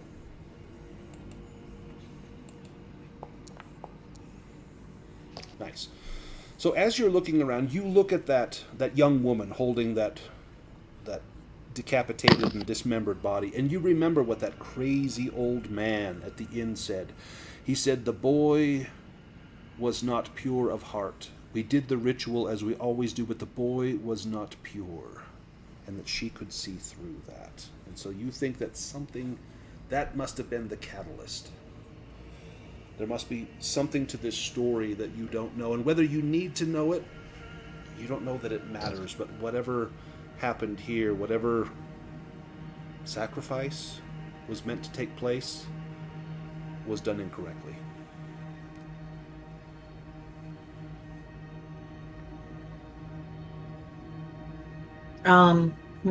It sounds Freya... like it would take one pure of heart. Sorry, Freya, what was that? Oh, no, that's good to know. Yeah, I think she'll look around. Is there anything like, like symbols or like necklaces or something, like anything on the frozen people that like she might be able to like take? Yes, it would take a force roll. You would have to, with the axe, you could decapitate one of the frozen bodies and because you'd have to cut through some ice and it's frozen into the skin. If you want to go so far as to decapitate them, you could also kind of like chopping around a log, you could hack it with the axe and try and pull it off, and you wouldn't even need to make a roll for that. If you want to try to delicately remove it, showing respect to the body, that would be a force roll to try and do that. But there are a few people that have necklaces. Most of them seem to be holding stones with runic symbols carved into them. Mm-hmm. Okay, yeah, we'll do a force roll. She'll try to delicately take something from someone. Just to have for the future. For research. For science. Oh no. You start to pull, and as you pull, it's pulling the skin up and away with it. Do you just continue to rip that, or do you have an idea for how you can maybe make that a little easier for yourself? Yeah, I have an idea. She's gonna lean in really close and start breathing on it to try to melt the ice. Nice. Hot breath will melt anyone. As you breathe on that, you see the vapors and the mist from your mouth, and what little warmth there is enough to soften the ice crystals, and you peel this necklace off. And it is incredibly cold to the touch, but it feels like silver, a silver chain, and then a small polished river stone with a rune. Looks like an X on it. And Tina, you're actually our resident expert in runes. I don't know, I made that up, that it's an X. Do you have a better idea for what a good runic symbol would be? If it was for the Jotun, it could be Isa, so it would just be a straight line. Oh, perfect. For ice, or I think that, or thorn, Thurisars, which is like a straight line with a pointed bit sticking out halfway down. I like this straight line for daughter. I think that would be perfect. This is why we love you, Tina. You bring so much to the game. Thank you. So yeah, it has a straight line on it. Okay. Let's go back to the gentlemen. Nigel and Montgomery. You're both lying shattered in the road. Well, except for Montgomery, you have a little scratch on your ear.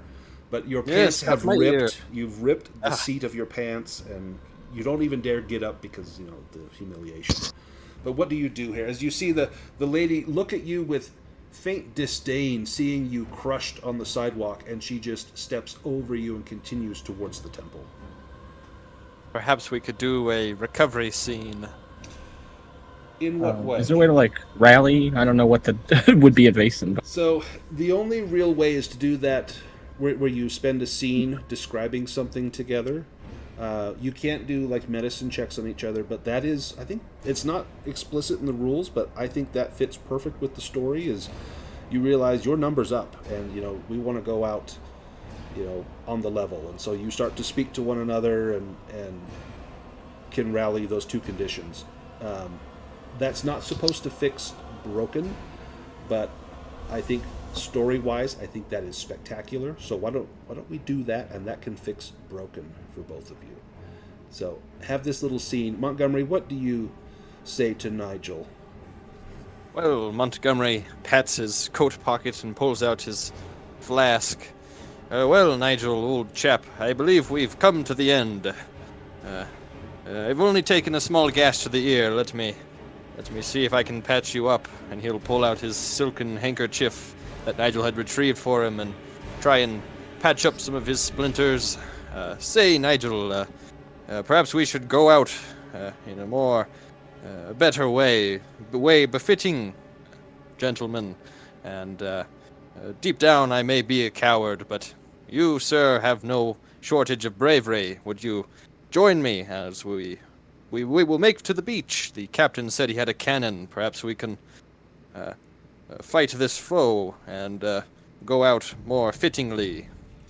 Now, Montgomery, you just revealed your dark secret, that deep down you are a coward. Nigel, have you known this? Or have you suspected this? Ooh. You know what? I think Nigel absolutely knows. I mean, it's not it's not super secretive, is it? No, it's yeah, no. I mean, I loved the attempt to justify Nigel going back for that handkerchief as well, because it come in handy now. You know what I mean? And you look down at the little embroidered M on it for Montgomery, and you've washed this handkerchief, you've scrubbed it, you've folded it and pressed it and done everything for it, and now he's giving it to you to help to staunch your bleeding, and he's offering you a hand of friendship. It's no longer the employer-employee relationship, but here, now that your cards are on the table, he's trying to go out as companions, as friends, not just master and servant. As you take this handkerchief, what do you do for him? Yeah, I think Nigel would be inspired to get up and put his hand on his shoulder and say, "You've always served as an example of a good Queen's man. The best time for heroism and bravery is when a man is afraid. I will join you in this, friend." Ah, very good. You can each cease to be broken as you pull yourselves up. You're battered, you're bloody. Your ear is still bleeding, Montgomery.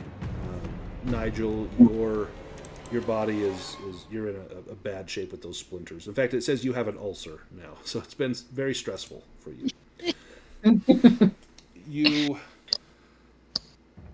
You see the lady heading up the hill to the temple, and you know that you would never make it up there in time. Your best bet is to go and get to that cannon. Are you both in agreement with that? Yes, this is a truly heroic deed. It's a giant. It won't be hard to miss. Perfect. You head down to the beach, and as you head down, Nigel, you're probably stumbling a bit. Your leg has been gashed. You've got ice splinters all through your body, and Montgomery probably offers you a hand to help to steady you and stabilize you. You know he's not going to drag you across the ice like you did for him, but for him to lower himself to your station to do this for you shows great character. Although he'll warn you if you ever speak to this of anyone, he'll see that you are thrown in prison or something. But he is more than willing to be a human to you for perhaps the first time in a long time. When you reach the beach, you see that all of the sailors are frozen in place on the beach. Some of them are pulling out sabers. Some are raising small rifles. Others are frantically trying to load the cannon, but they are all frozen solid in place. And you can still see off about a mile away, you see the ship iced in the harbor. Smoke still rising from the stacks.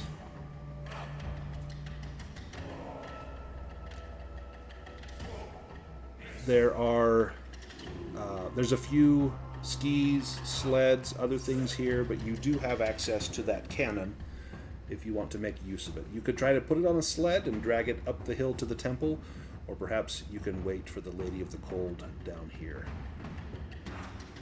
The men, are they like frozen in fear or like frozen? Frozen bodies. All right. Just like at the temple, they're Yeah. frozen. You seem to be the only ones living on the island. Yourselves, Ilsa, Dagmar, and Freya. Well, we wouldn't want these cannons to be stuck like Napoleon's at Waterloo. No, we should get it on a sled. Oh, yes. So, Montgomery, what are you doing with the cannon? Well, perhaps we could mount it on a sled, and that would help us to position it that we might fire at the giant. If there's perhaps some high ground, Lord Montgomery would know that is always the most important thing. So, to position it on a sled is going to take a force roll. It's going to take you some time. You've got a little time. The giant's heading in the other direction. You're going to need to break the cannon. It's on a small wooden mount with little wooden wheels. It's frozen to the ground, but you can break that up with hammers, the butt of a rifle, whatever you have at hand. That will just take some time. To get it onto a sled, normally that would take about 6 men, but the 2 of you, with a force roll, could get it. It will just take you time. And then from the harbor, there is a wall up on one side that rests about 10 meters, 30 feet or so above the shoreline. That would be almost at eye level with the giant if the giant were to approach. And so you would have an excellent shot from the cannon from there. But again, that's going to take time and energy. Is that what you want to do? I think that's what Montgomery would recommend if Nigel's in agreement.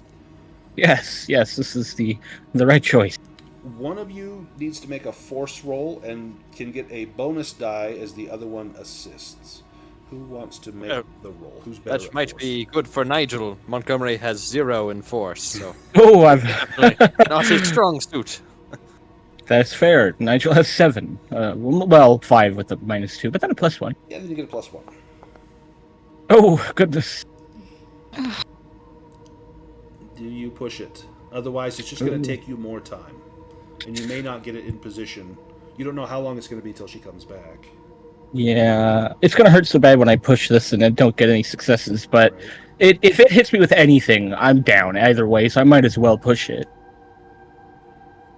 Your speech inspired me, but unfortunately, No. I'm exhausted again. Oh, It's just too much. It's too heavy.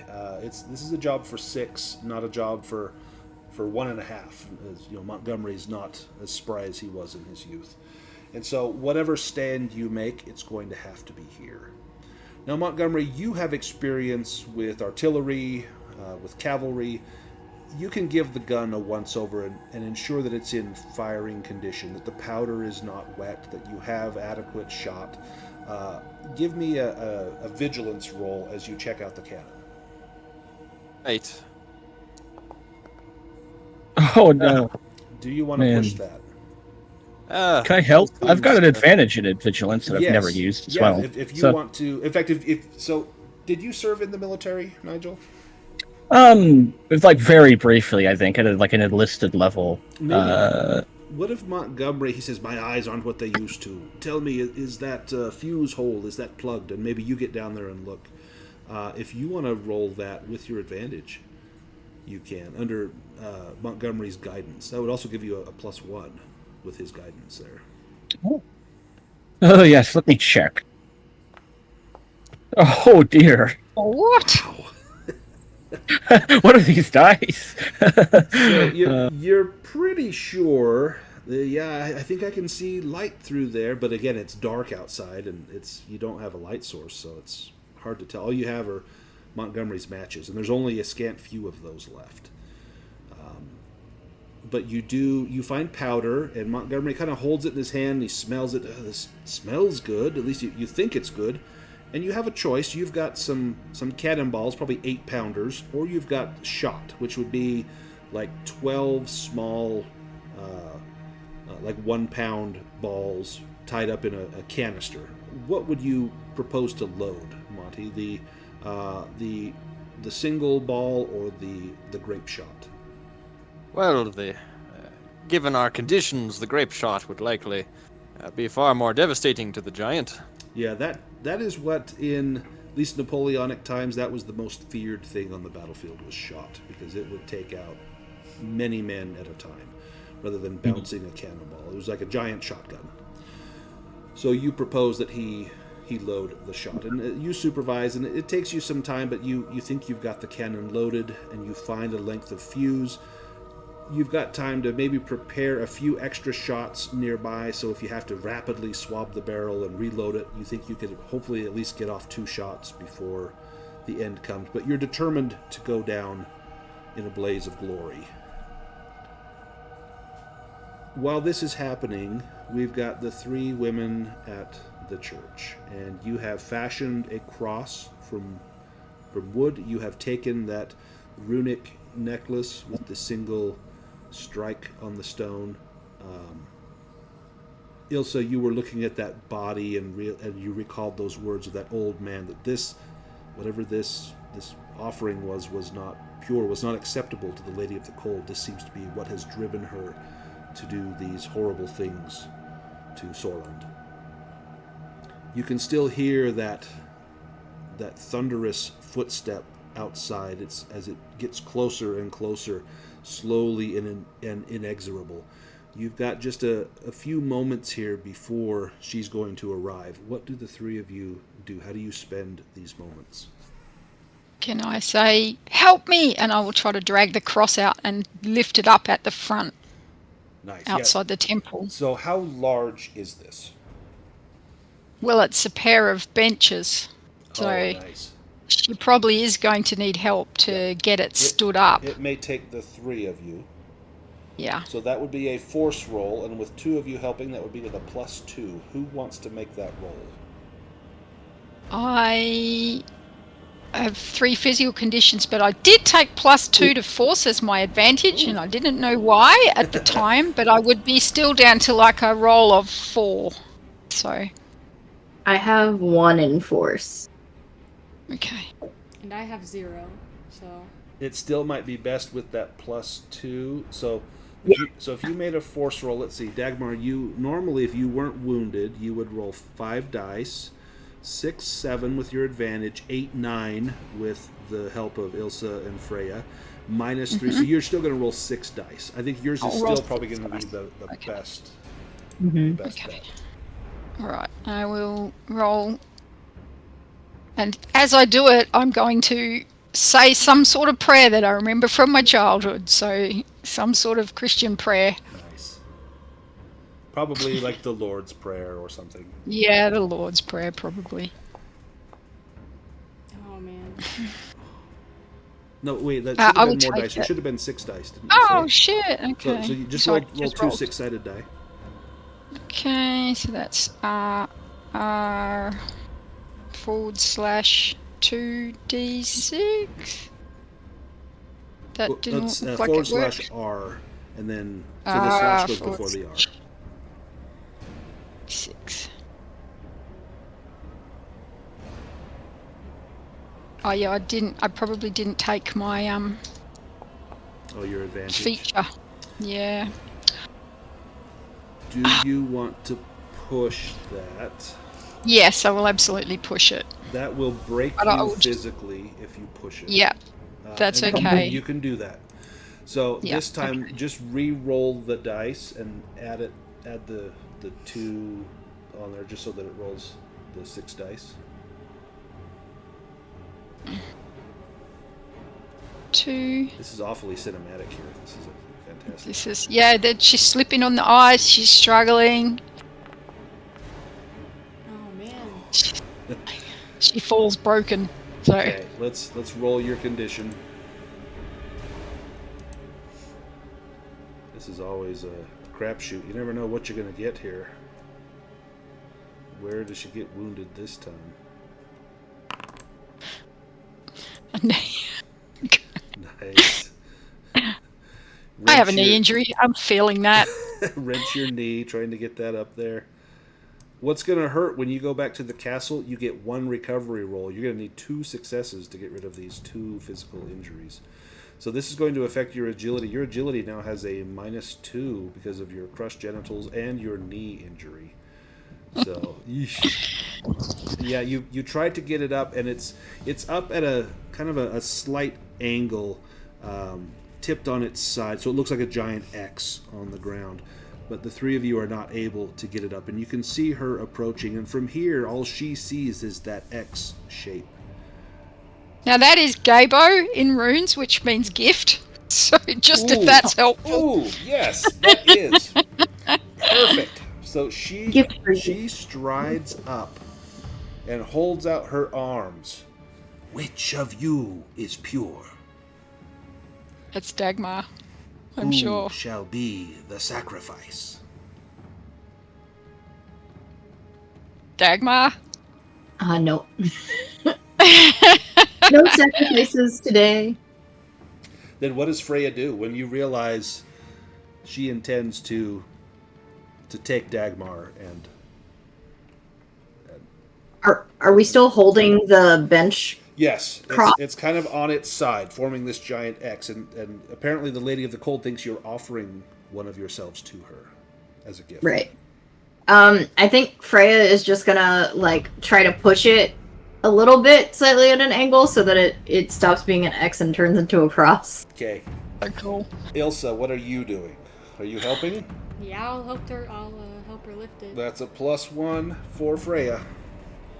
Ooh. Okay. Bonus sticks. Ooh. Oh my god. I'm gonna put. Oh yeah. Oh man. Are you? It rolled one of the pre-rolled ones over. Yeah, you're struggling to get this up, and she's reaching a hand down, reaching towards Dagmar. And she begins to sing a song. And this song is lilting and sorrowful, and it's echoing all through the town, through the hills. Even the men down at the beach can hear this song. And this sound is almost hypnotic, and Dagmar, you feel this draw, this pull towards the Lady of the Cold, as though she wants you to become part of her. Ilsa, what are you doing?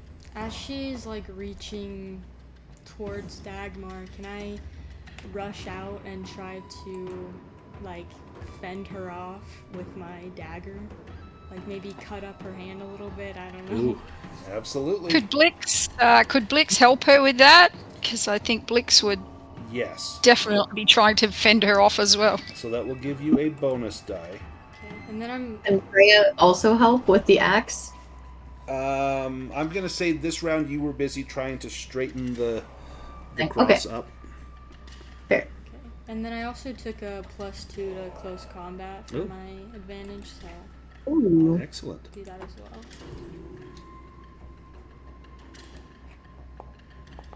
Yeah. Yeah. Yay!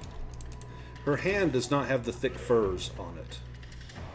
So that is going to be a condition for her. This drives her mad, is the third condition. So she was nonchalant and then scornful and now mad. The next one's really bad. The next one's bloodthirsty. But this one drives her mad. But she's 4 more points of damage and she will be broken. Okay. So she gets angry and she pulls her hand back and she sees her blood where you've sliced her hand. And her white eyes begin to glow white hot, like white hot steel. And I'll hold up my knife and I'll yell out to her, "You can't have her." Ooh. Make an inspiration roll.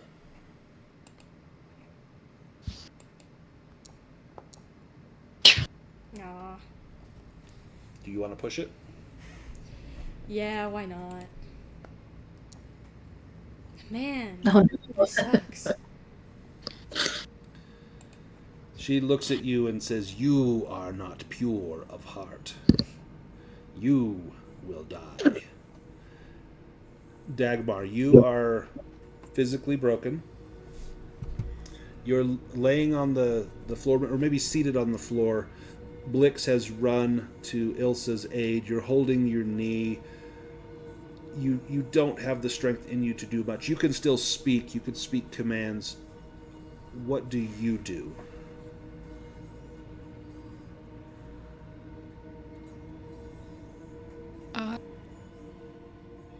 Say, take me. I don't want to have incontinence for the rest of my life anyway. I'd rather die. Freya, what about you? Are you going to let her do this as she begins to reach for Dagmar? No, I think Freya's also gonna run in there now. Now that she can't turn the benches, she'll run in with the axe and try to hit the giant too. Oh, okay. Okay. Oh, it was close combat, right? combat, I totally. My brain just went away. I was like, how do I do that? Hey. Nice.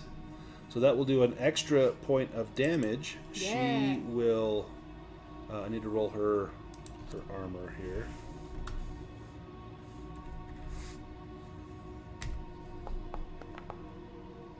No. Okay.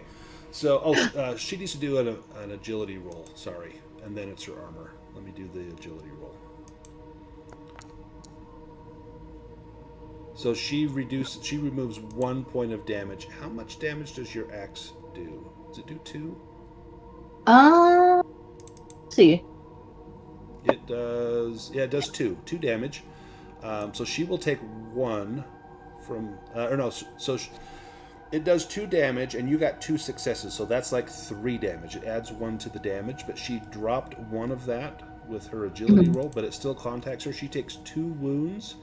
That puts her past bloodthirsty and into cautious, which is good. Oh, good. Oh man, 2 conditions at cautious. Ooh. Okay. She is going to grab Dagmar and run towards the sea. Oh no. Dagmar, you can't make a roll to counter this. It's going to be a might roll to grab you as it reaches down to pluck you from the ground. She gets a -1 because she's now cautious. She gets it. She scoops Dagmar up in her hands. Probably that's when you chop with the axe, and she pulls Dagmar up off the ground and begins to run down towards the sea. Ilsa, I'll give you an action before we get back to her. So while I was standing in front of Dagmar. So while she was reaching down, could I try to hit her again? Absolutely.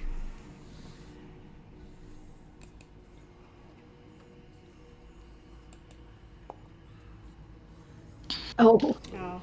Okay then. Yeah, she avoids that and begins to sprint down towards the sea. Dagmar, are you crying out, or are you just crying, or what are you doing? You know you have just been separated from your friends. I'm calling ahead of me, going, Nigel, Monty, because we're heading towards the sea, I presume. Nigel, give me a vigilance roll. Oh, you hear Dagmar's plaintive cry. She's crying out your name. And you can see through the buildings, in the darkness, you can see a shadow moving. And then you see it get closer, and it's this woman, the Lady of the Cold, and she's clutching something in her hand. And chasing her is Blix.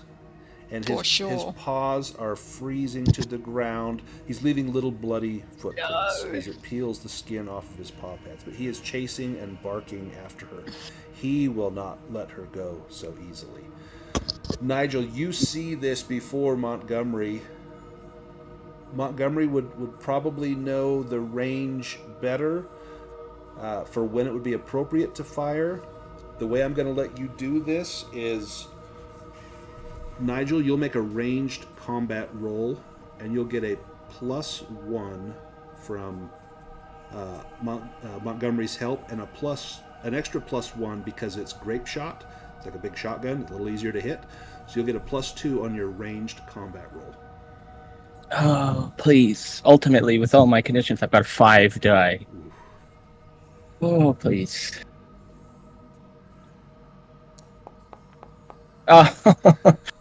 Do you push? Well, this is what we're here to do. I don't know how you can particularly heroically sacrifice yourself by firing a cannon, but...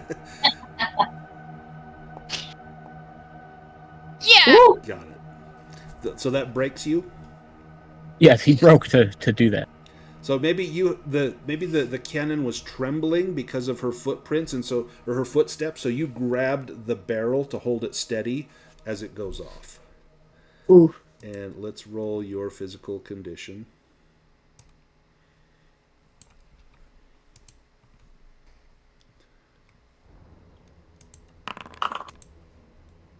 Oh, no. Oh, dear. Oh, no. Oh, no. Oh, no. The ricochet was a little violent. Okay, this...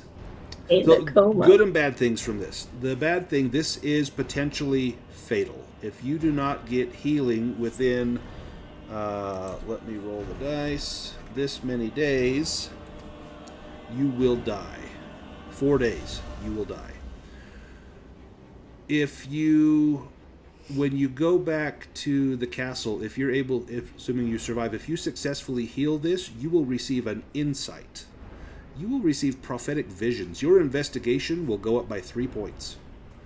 So, not all conditions, not all critical injuries end up being bad. Sometimes you get insights, which improves your skills or gives you special abilities. So, you could learn things in this coma as you were visited by Vaesen.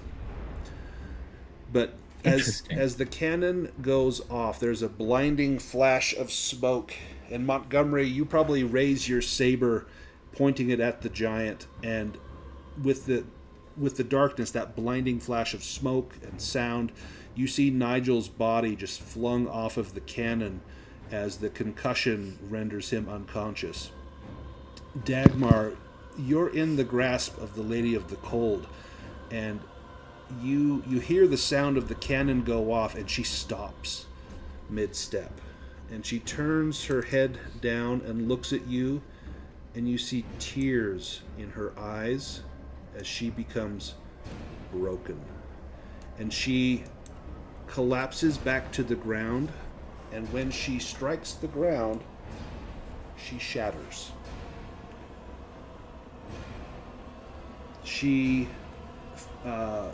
When she hits the ground, her body shatters like stone. The impact of her fall creates a shockwave over the entire island. And Dagmar, you're going to take another physical critical, because you'll take damage.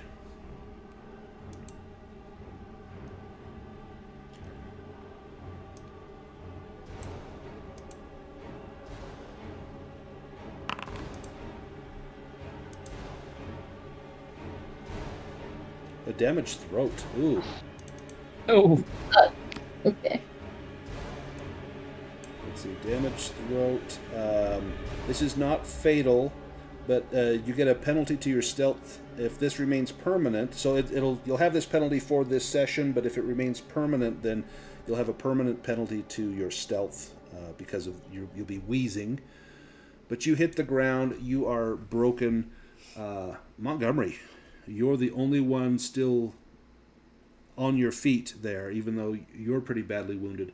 You see her hit the ground and shatter, and amongst the pieces you see an uncut emerald green gemstone where her heart should have been. You recognize this stone as the same type that Franzabald Hansen was studying.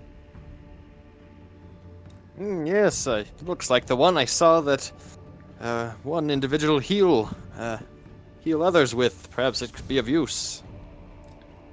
As the Lady of the Cold is defeated, her curse is broken. Everyone on the island who was frozen comes back to life. At first there's silence, followed by a couple of whimpers of shock and disbelief as everyone gets readjusted to the new reality. Eventually, excitement and joy fills the village when it dawns upon them that they've been given a second chance at life. Everyone is celebrating except for the poor girl near the throne in the temple who's cradling the severed body of the boy she loved. Freya and Ilsa, you make it down to the scene where the Lady of the Cold has perished, and you see that Dagmar is lying broken on the ground. You see Nigel likewise broken. You can make medicine rolls to try and unbreak them. I will try that.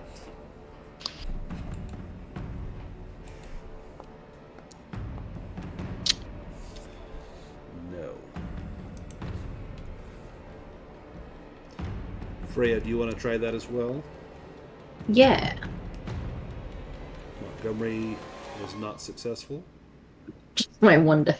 No, man. No. I gave Nigel some liquor. That will pull him through. So they remain broken, but not in danger. We're gonna. Oh, actually, who picks up the stone? Does Montgomery? Do you pick it up? You're right there. I think he would have maybe taken a cloth and picked it up. He doesn't want to touch it directly. And perhaps when the others get there, he will hand it off to the academic or the occultist. As the people in the village begin to come back to life, essentially, the folks in town see your fallen comrades, and they offer to rend aid to them. Now, the way that you can heal, if we weren't able to do that treating of a critical injury quickly like that, is you can have like a day to heal physical conditions. You're not in danger anymore, so that can happen, and it can happen in town. So what will happen is Dagmar and Nigel, you will be unbroken, and you will heal three conditions. and then actually at this everyone can you'll heal 3 conditions. Nigel, you still need that first aid, or your coma will become fatal. So the first day passes, and that has not taken place. Who has the best medicine roll? Anyone? Or is it probably Nigel? Yeah. The best at medicine? He's not really even that good. He's got a 3. Yeah. I have a 3 minus 1. I have 4 dice. Okay. Medicine. Ilsa, why don't you see if you can heal Nigel? All right. You get 1 roll per day. Oh. You push it? Well, Can I die like perhaps this? could she have a bonus die? Lord Montgomery will stand over Nigel's bed and sing "God Save the Queen." Perhaps that inspiration will bring him back. Nigel gets a little tear in his eye. You're able to get him out of his coma. That's what brings him back to full conscious awareness, is hearing the lovely rendition of "God Save the Queen." Let me mark that as healed on your character. Perfect. And you'll be unbroken. The people in town, they slowly find their footing and clean up the mess that their deity has caused. Funerals are held for the people that were lost. Repairs are made to the dock and the inn. Captain Horick is gone, but they provide a small memorial to him and his bravery, and his men have a small celebration, grateful that they have survived and grateful to all of you for your help. After a few days, once Nigel recovers, it's time to leave. You have managed to solve the mystery while saving the island, and you will be satisfactorily rewarded upon returning to the mainland. Besides, the villagers seem to have completely abandoned the idea of the Lady of the Cold. As you board the Miss Paulina and say your goodbyes, all the villagers have gathered around the dock. Dressed in black, they all watch the departure with a curious expression. You can see the villagers right up until they disappear over the horizon, just standing there, observing. Odd, one might say, but perhaps best not to dwell on it too much. That is the end of the mystery, the third mystery, the Where the Sun Dies is what it's called. Let's go back to the castle. We have a few things to do there, but you were able to take care of this, and you realize, hopefully, how this is tied into the Lost Mountain Saga. When the Lady of the Cold died, where her heart was a green stone, much like the stone that Sigrid Magnusson used in the experiment, and like the one that Franzibald Hansen wore around his neck.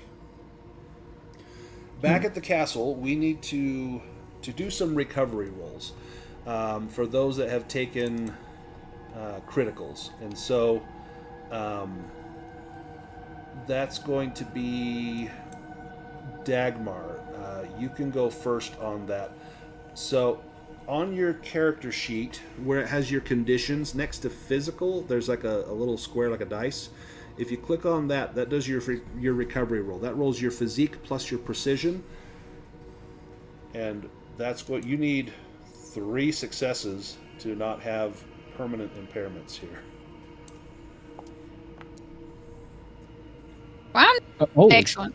You got 1. That's the incontinence. Perfect. She doesn't want to have to spend her life with depends, so that's definitely that one. Perfect. So do we have a second one and a third one, right? Nope, you get 1 roll to do all 3. Oh, you get 1. Yeah. Okay. She's got a sore knee and a croaky voice. So yeah, your character will have that sore knee and the croaky voice, and that will be a permanent defect.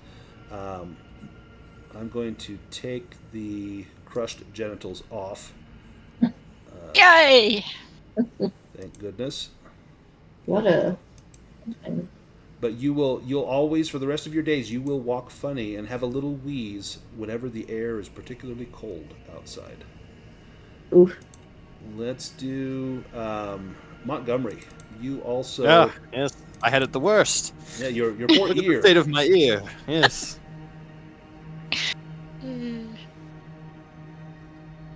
Sorry, where's the button for that? So down where it shows all your conditions next to physical, there's a cube.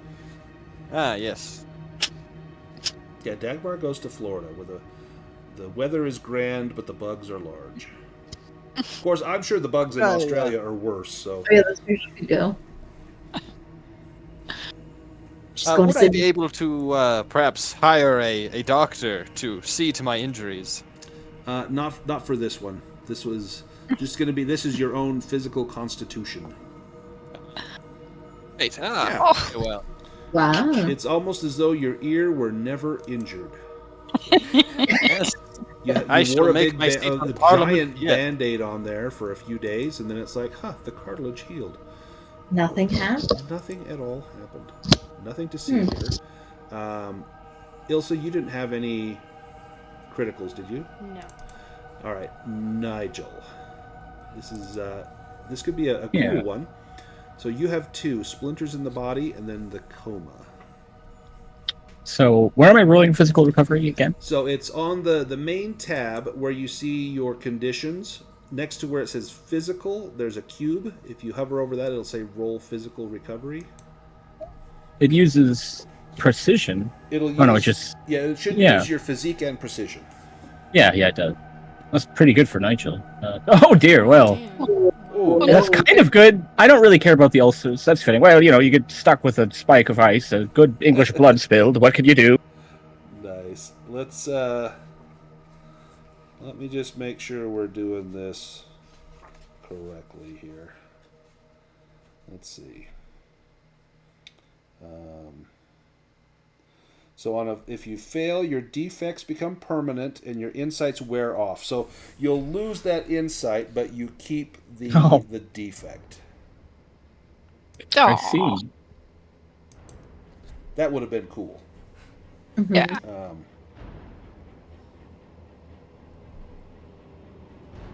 Perfect. Okay, and then Freya, you were broken as well, correct? No. No, you weren't. No, you and Ilsa were fine. Okay. Yeah. You've got some time to spend here in the castle. Is there anything in particular that you would want to do? We do have in the castle, we have a new feature. We have is it the seance room? Yes. The seance parlor. Yeah, so let me bring that to the chat. So the seance parlor, you can hold a seance to get additional clues. We will get some more upgrades. We'll do that in a moment. We still have about 20 minutes left. I think we can probably start the next mystery, unless there's any upkeep anyone wants to do. We can spend some time to recover all of our remaining conditions.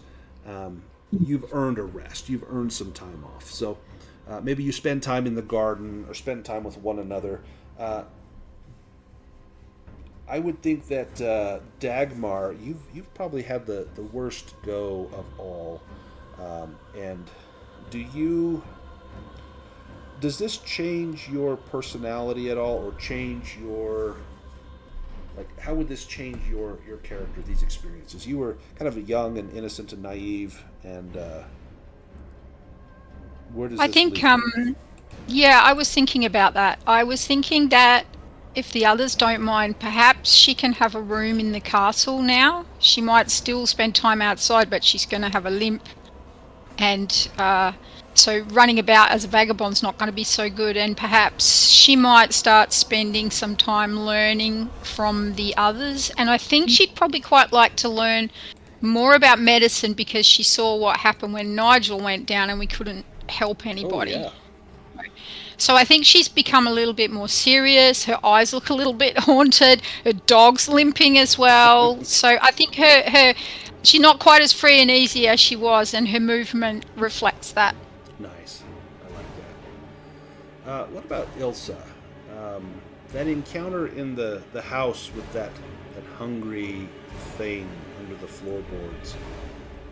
What did that do to you deep down? Well,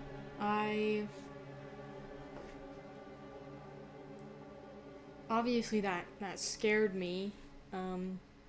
I did suffer a critical injury, I think, in the last, or when we were in that town with the priest, which Yes. gave me PTSD and traumatized me.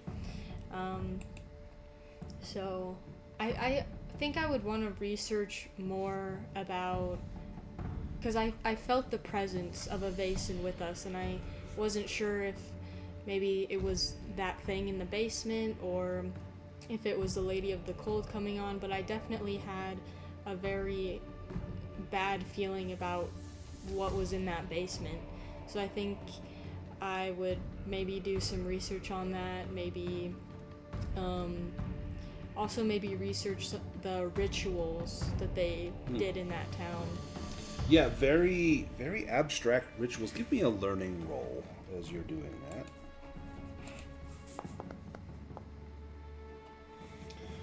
You actually find some information when you search the Lady of the Cold. And you understand that every winter the Lady of the Cold would visit the island. For over a millennia, the island had been her domain, and the humans had been under her protection. She arrives in the winter and leaves when the sun returns, and each year the islanders hold a winter solstice celebration in her honor, bringing her gifts and offerings in hope that she would return with. In return, she will bring good fortune for the year to come. And one of these offerings is in the form of a young man. Every spring, the elders of the island choose a suitable boy and prepare him the entire year to join the Lady of the Cold. He lives in her chambers throughout the winter and will be treated like a king, and then go with her as she returns to the sea the following spring. The chosen boys are never seen again, but it is considered to be the highest of honors, and you realize Dagmar was nearly chosen. The islanders believe that the sacrificed boys would be uplifted to a higher plane of existence. This has been the ritual for as long as anyone on the island can remember. However, your experience showed that something went horribly wrong.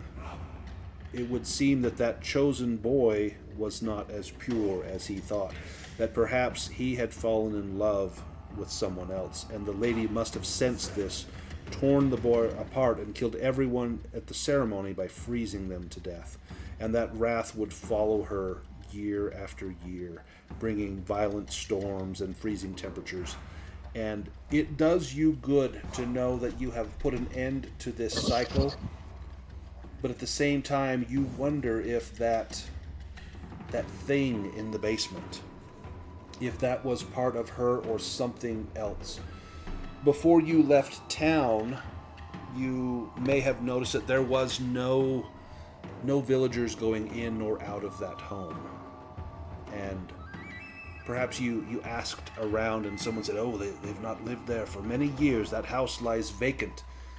The poor woman there with her child, they died of consumption. The father buried them beneath the house, as one does. Then he himself went mad, and one day rowed his boat out into the sea and was never seen again. And you realize that perhaps that woman and that child, their bodies were still under the house, had somehow become animated. Perhaps something to do with the Lady of the Cold, but what it could be, you don't know. And yes, Dagmar is, yeah, absolutely. So that's why the Lady of the Cold was going to accept Dagmar.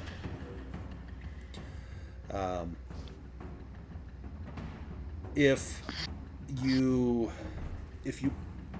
search for more information on the Lady of the Cold, you don't find anything outside of stories and myths, none that seem to fit what you experienced.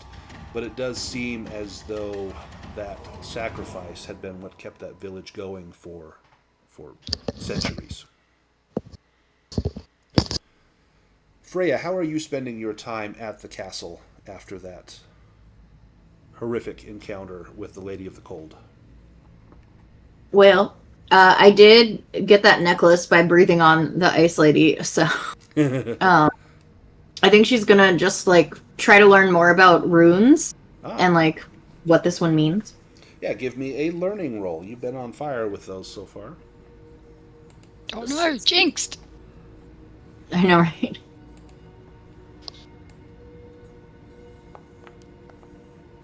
Woo! Nice. You study up on those runes and you realize the significance of this rune and the other runes that you saw in the town. In fact, you recall seeing some writing in Old Norse. And as you study up on these runes, I'm actually going to give you an item. I'm going to have to make one. It's going to be... Let's see. It'll be a crystal ball, but I'm going to change it on your character sheet to be a set of runes. Mm-hmm. So let me change that. And you can make an observation roll to cast the runes to try to get some information. Oh.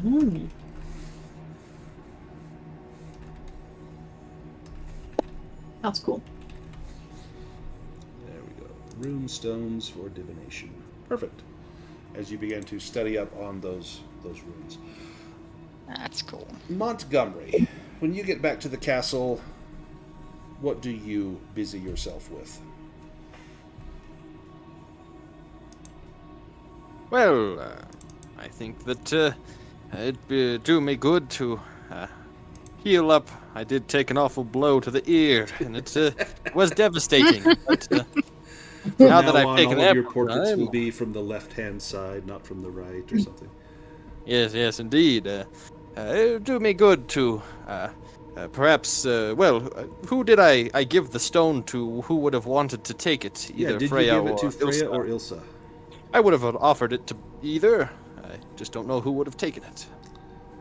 The academic Freya is probably more akin to Franzibald, and so would probably... I know.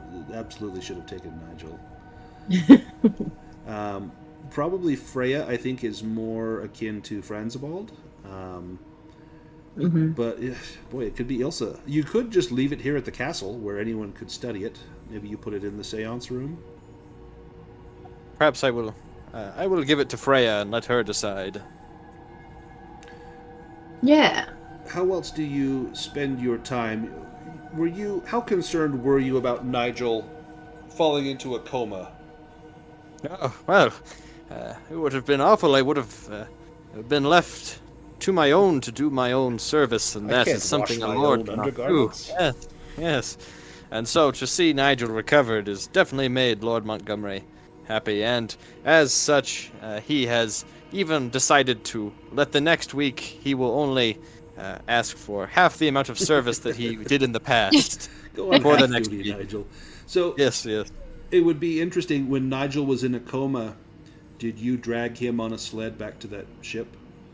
It probably would have taken me he'll several never know hours, but I think Lord Montgomery would have done his best to see Nigel was taken to someone who could help him. And Nigel would have no knowledge or memory of this as you dragged him across that frozen harbor, probably along with Dagmar, I think, who was also broken at the time, or at least dragged him to receive care. He could have received care in the village, but as you tended to him, maybe while he was still in a coma, you sat with him and told him tales of your exploits, hoping that would rouse his spirits. But did you find courage? I suppose that Lord Montgomery finally did show his true character, and in fighting off the giant, and he's quite proud of that.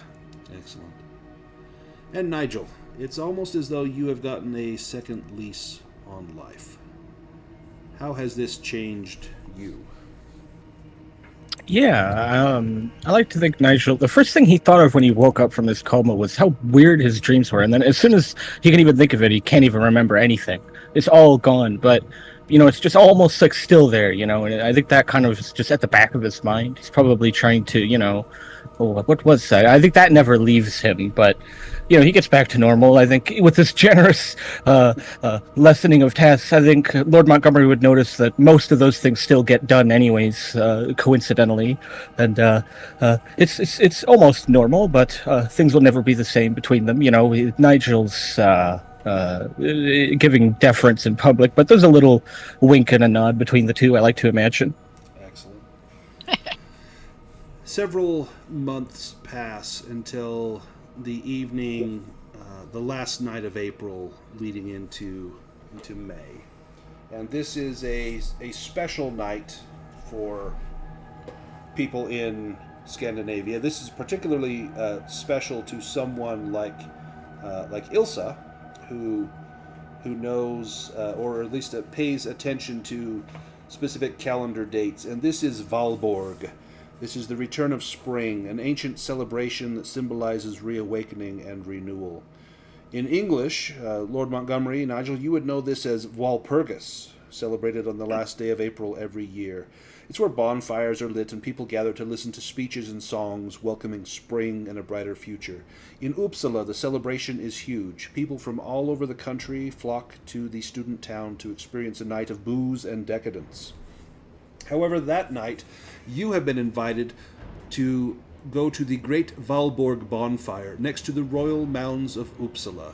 This is put on by the university, and you have been invited as guests to attend. This is something that for Ilsa you would look forward to this all year long, to go to the Valborg bonfire. And so with that invitation in hand, that is where we will go next session. Woo. Let's go ahead and do experience points. So let me find our questionnaire. I just had it and I just put it down. Let's see.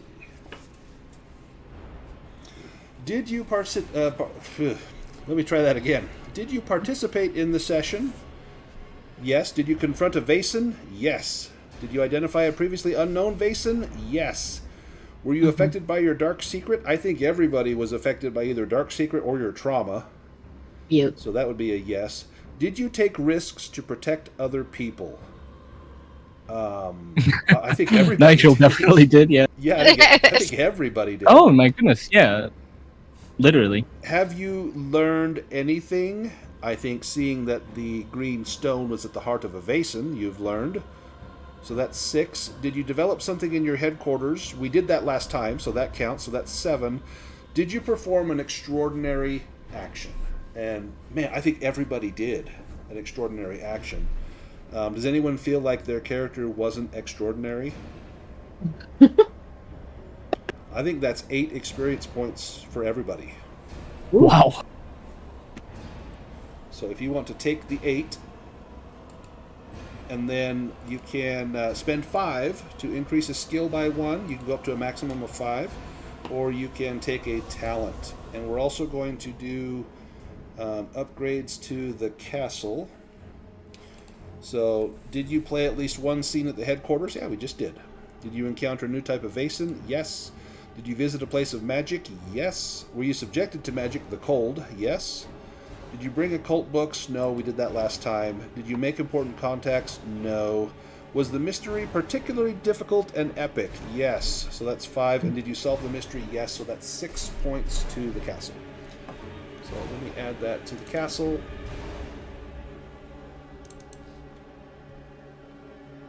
There we go. So we'll start with kind of personal development here. Is there anyone needs help with a talent or skills? Are you able to do all that? Mm-hmm. Ilsa, what did you improve anything today? I'm looking through the talents Okay. right now. What about Dagmar? Do you know what you're going to do? I think I've got 9 experience points. I would like to improve my medicine by 1, so that would take 5 Yep. off, but that would leave me with 4, so I don't think I can do anything No, with you'd be those, short can one I? more. No, you just be able to Yeah. hold it till next time. Yep. Are you able to increase your medicine? If not, I I can just do it for increased you. it on the actual character sheet, so hopefully that's Yep. okay. Yep, that should do it. Let me make sure. Okay. Yes. And now, can I just from a point of rules, she's still on 0 capital and 1 resources, but I think at this point she could probably go up a little bit in those. Is that possible? Yeah, Because I think it's like between 1 and 3 for her. Yep, I think you would go up to 2 at this point. I think everyone would, except for Montgomery, because you're kind of at a level that like that's going to be tough to top. But everyone that is below 5 could go up 1 level. And as for capital, so I feel like she's in the castle now. She's a little bit better off. Yeah, you've got a little cash on hand. You could put for capital if you want to. I don't remember what like a suitable amount of money is because they don't really use money. It's just you make resource rolls. But you would have a little capital on hand if you wanted to put like, I don't know, 20 or something in there. You've got maybe $20 to your name. Okay. I want to get Blix some booties. Oh, nice. Yeah, his poor little feet. What about Montgomery? What are you going to spend your upgrades on? Well, I actually wanted to take this talent. I figured with that new publicity from his ear being damaged, perhaps he was able to increase his prestige and become a little more wealthy. That's that'll work. You know, you might even get elected president. So if you want to add and bump your resources up by 1, you probably get a book deal. Yes, my resources are actually at the max level now at 8. Oh, excellent. So, yes, it was a good little adventure to that island. Nigel, what about you? Yeah, I do have a question. How many points was it for a talent or 5. experience? It is 5. 5 points to buy a skill or 5 points to buy a talent. So could I do 1 of each if I've got enough? Absolutely. Because I got 12. Yeah, so, you get 2. Yeah, I will increase medicine by 1. Nice. Seems like we discovered how important that is. Yeah. And...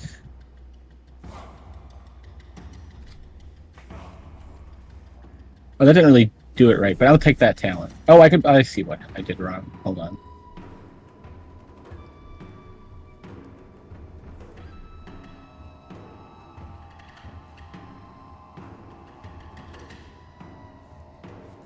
He's got a newfound confidence in himself. I think he's found he's made of sterner stuff. Nice. And in fact, maybe this comes from something that happened to you in your coma. Like maybe it was like you saw a tunnel and a light and like a near-death experience, and you can use that.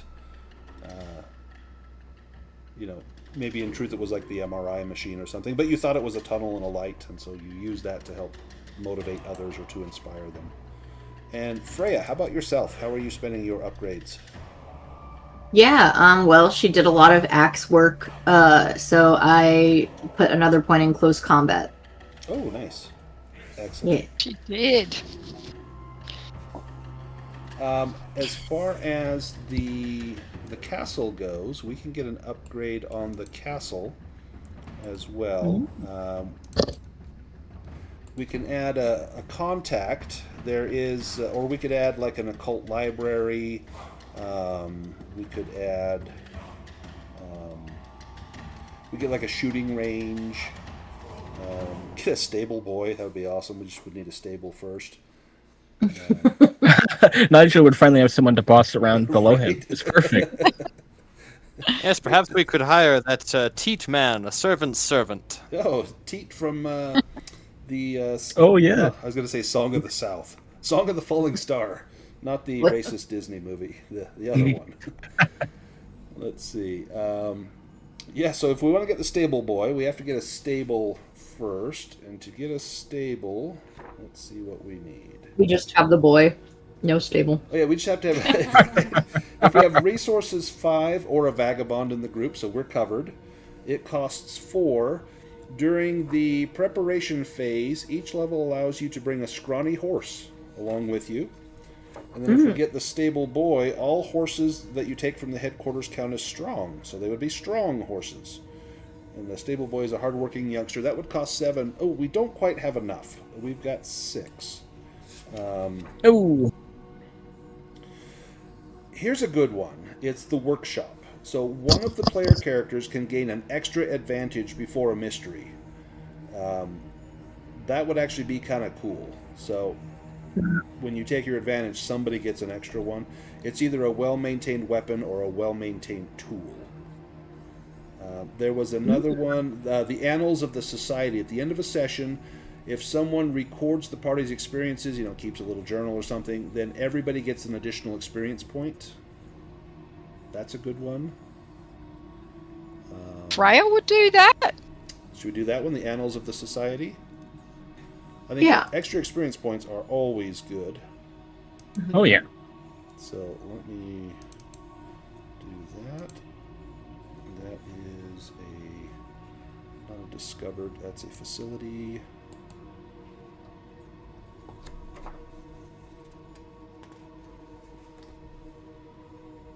The Annals of the Society. Drag that over. Perfect. And that costs 4, so we've got 2 left. So we can actually use that now that we have built it, so everyone gets 1 additional experience point. Ooh. That's going to help someone that you had 4, now you have 5. Yeah. Ooh, I might be able to check out a talent. Right. Yes.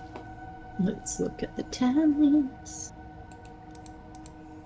And you can take a talent from general or from any profession. And if there's something that we need to adjust, like Montgomery's character, your profession doesn't actually exist. We made that for you when we made your character. We made an aristocrat based on like an officer. And then I think we made a talent that was based on another talent. I think it was cavalry tactics. It was supposed to be some other...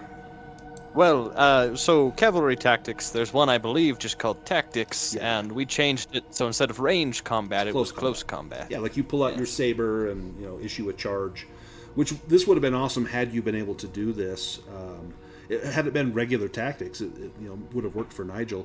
But when you pass a close combat test and you get extra successes, you can then give a bonus to your friend, a +2 to their next test.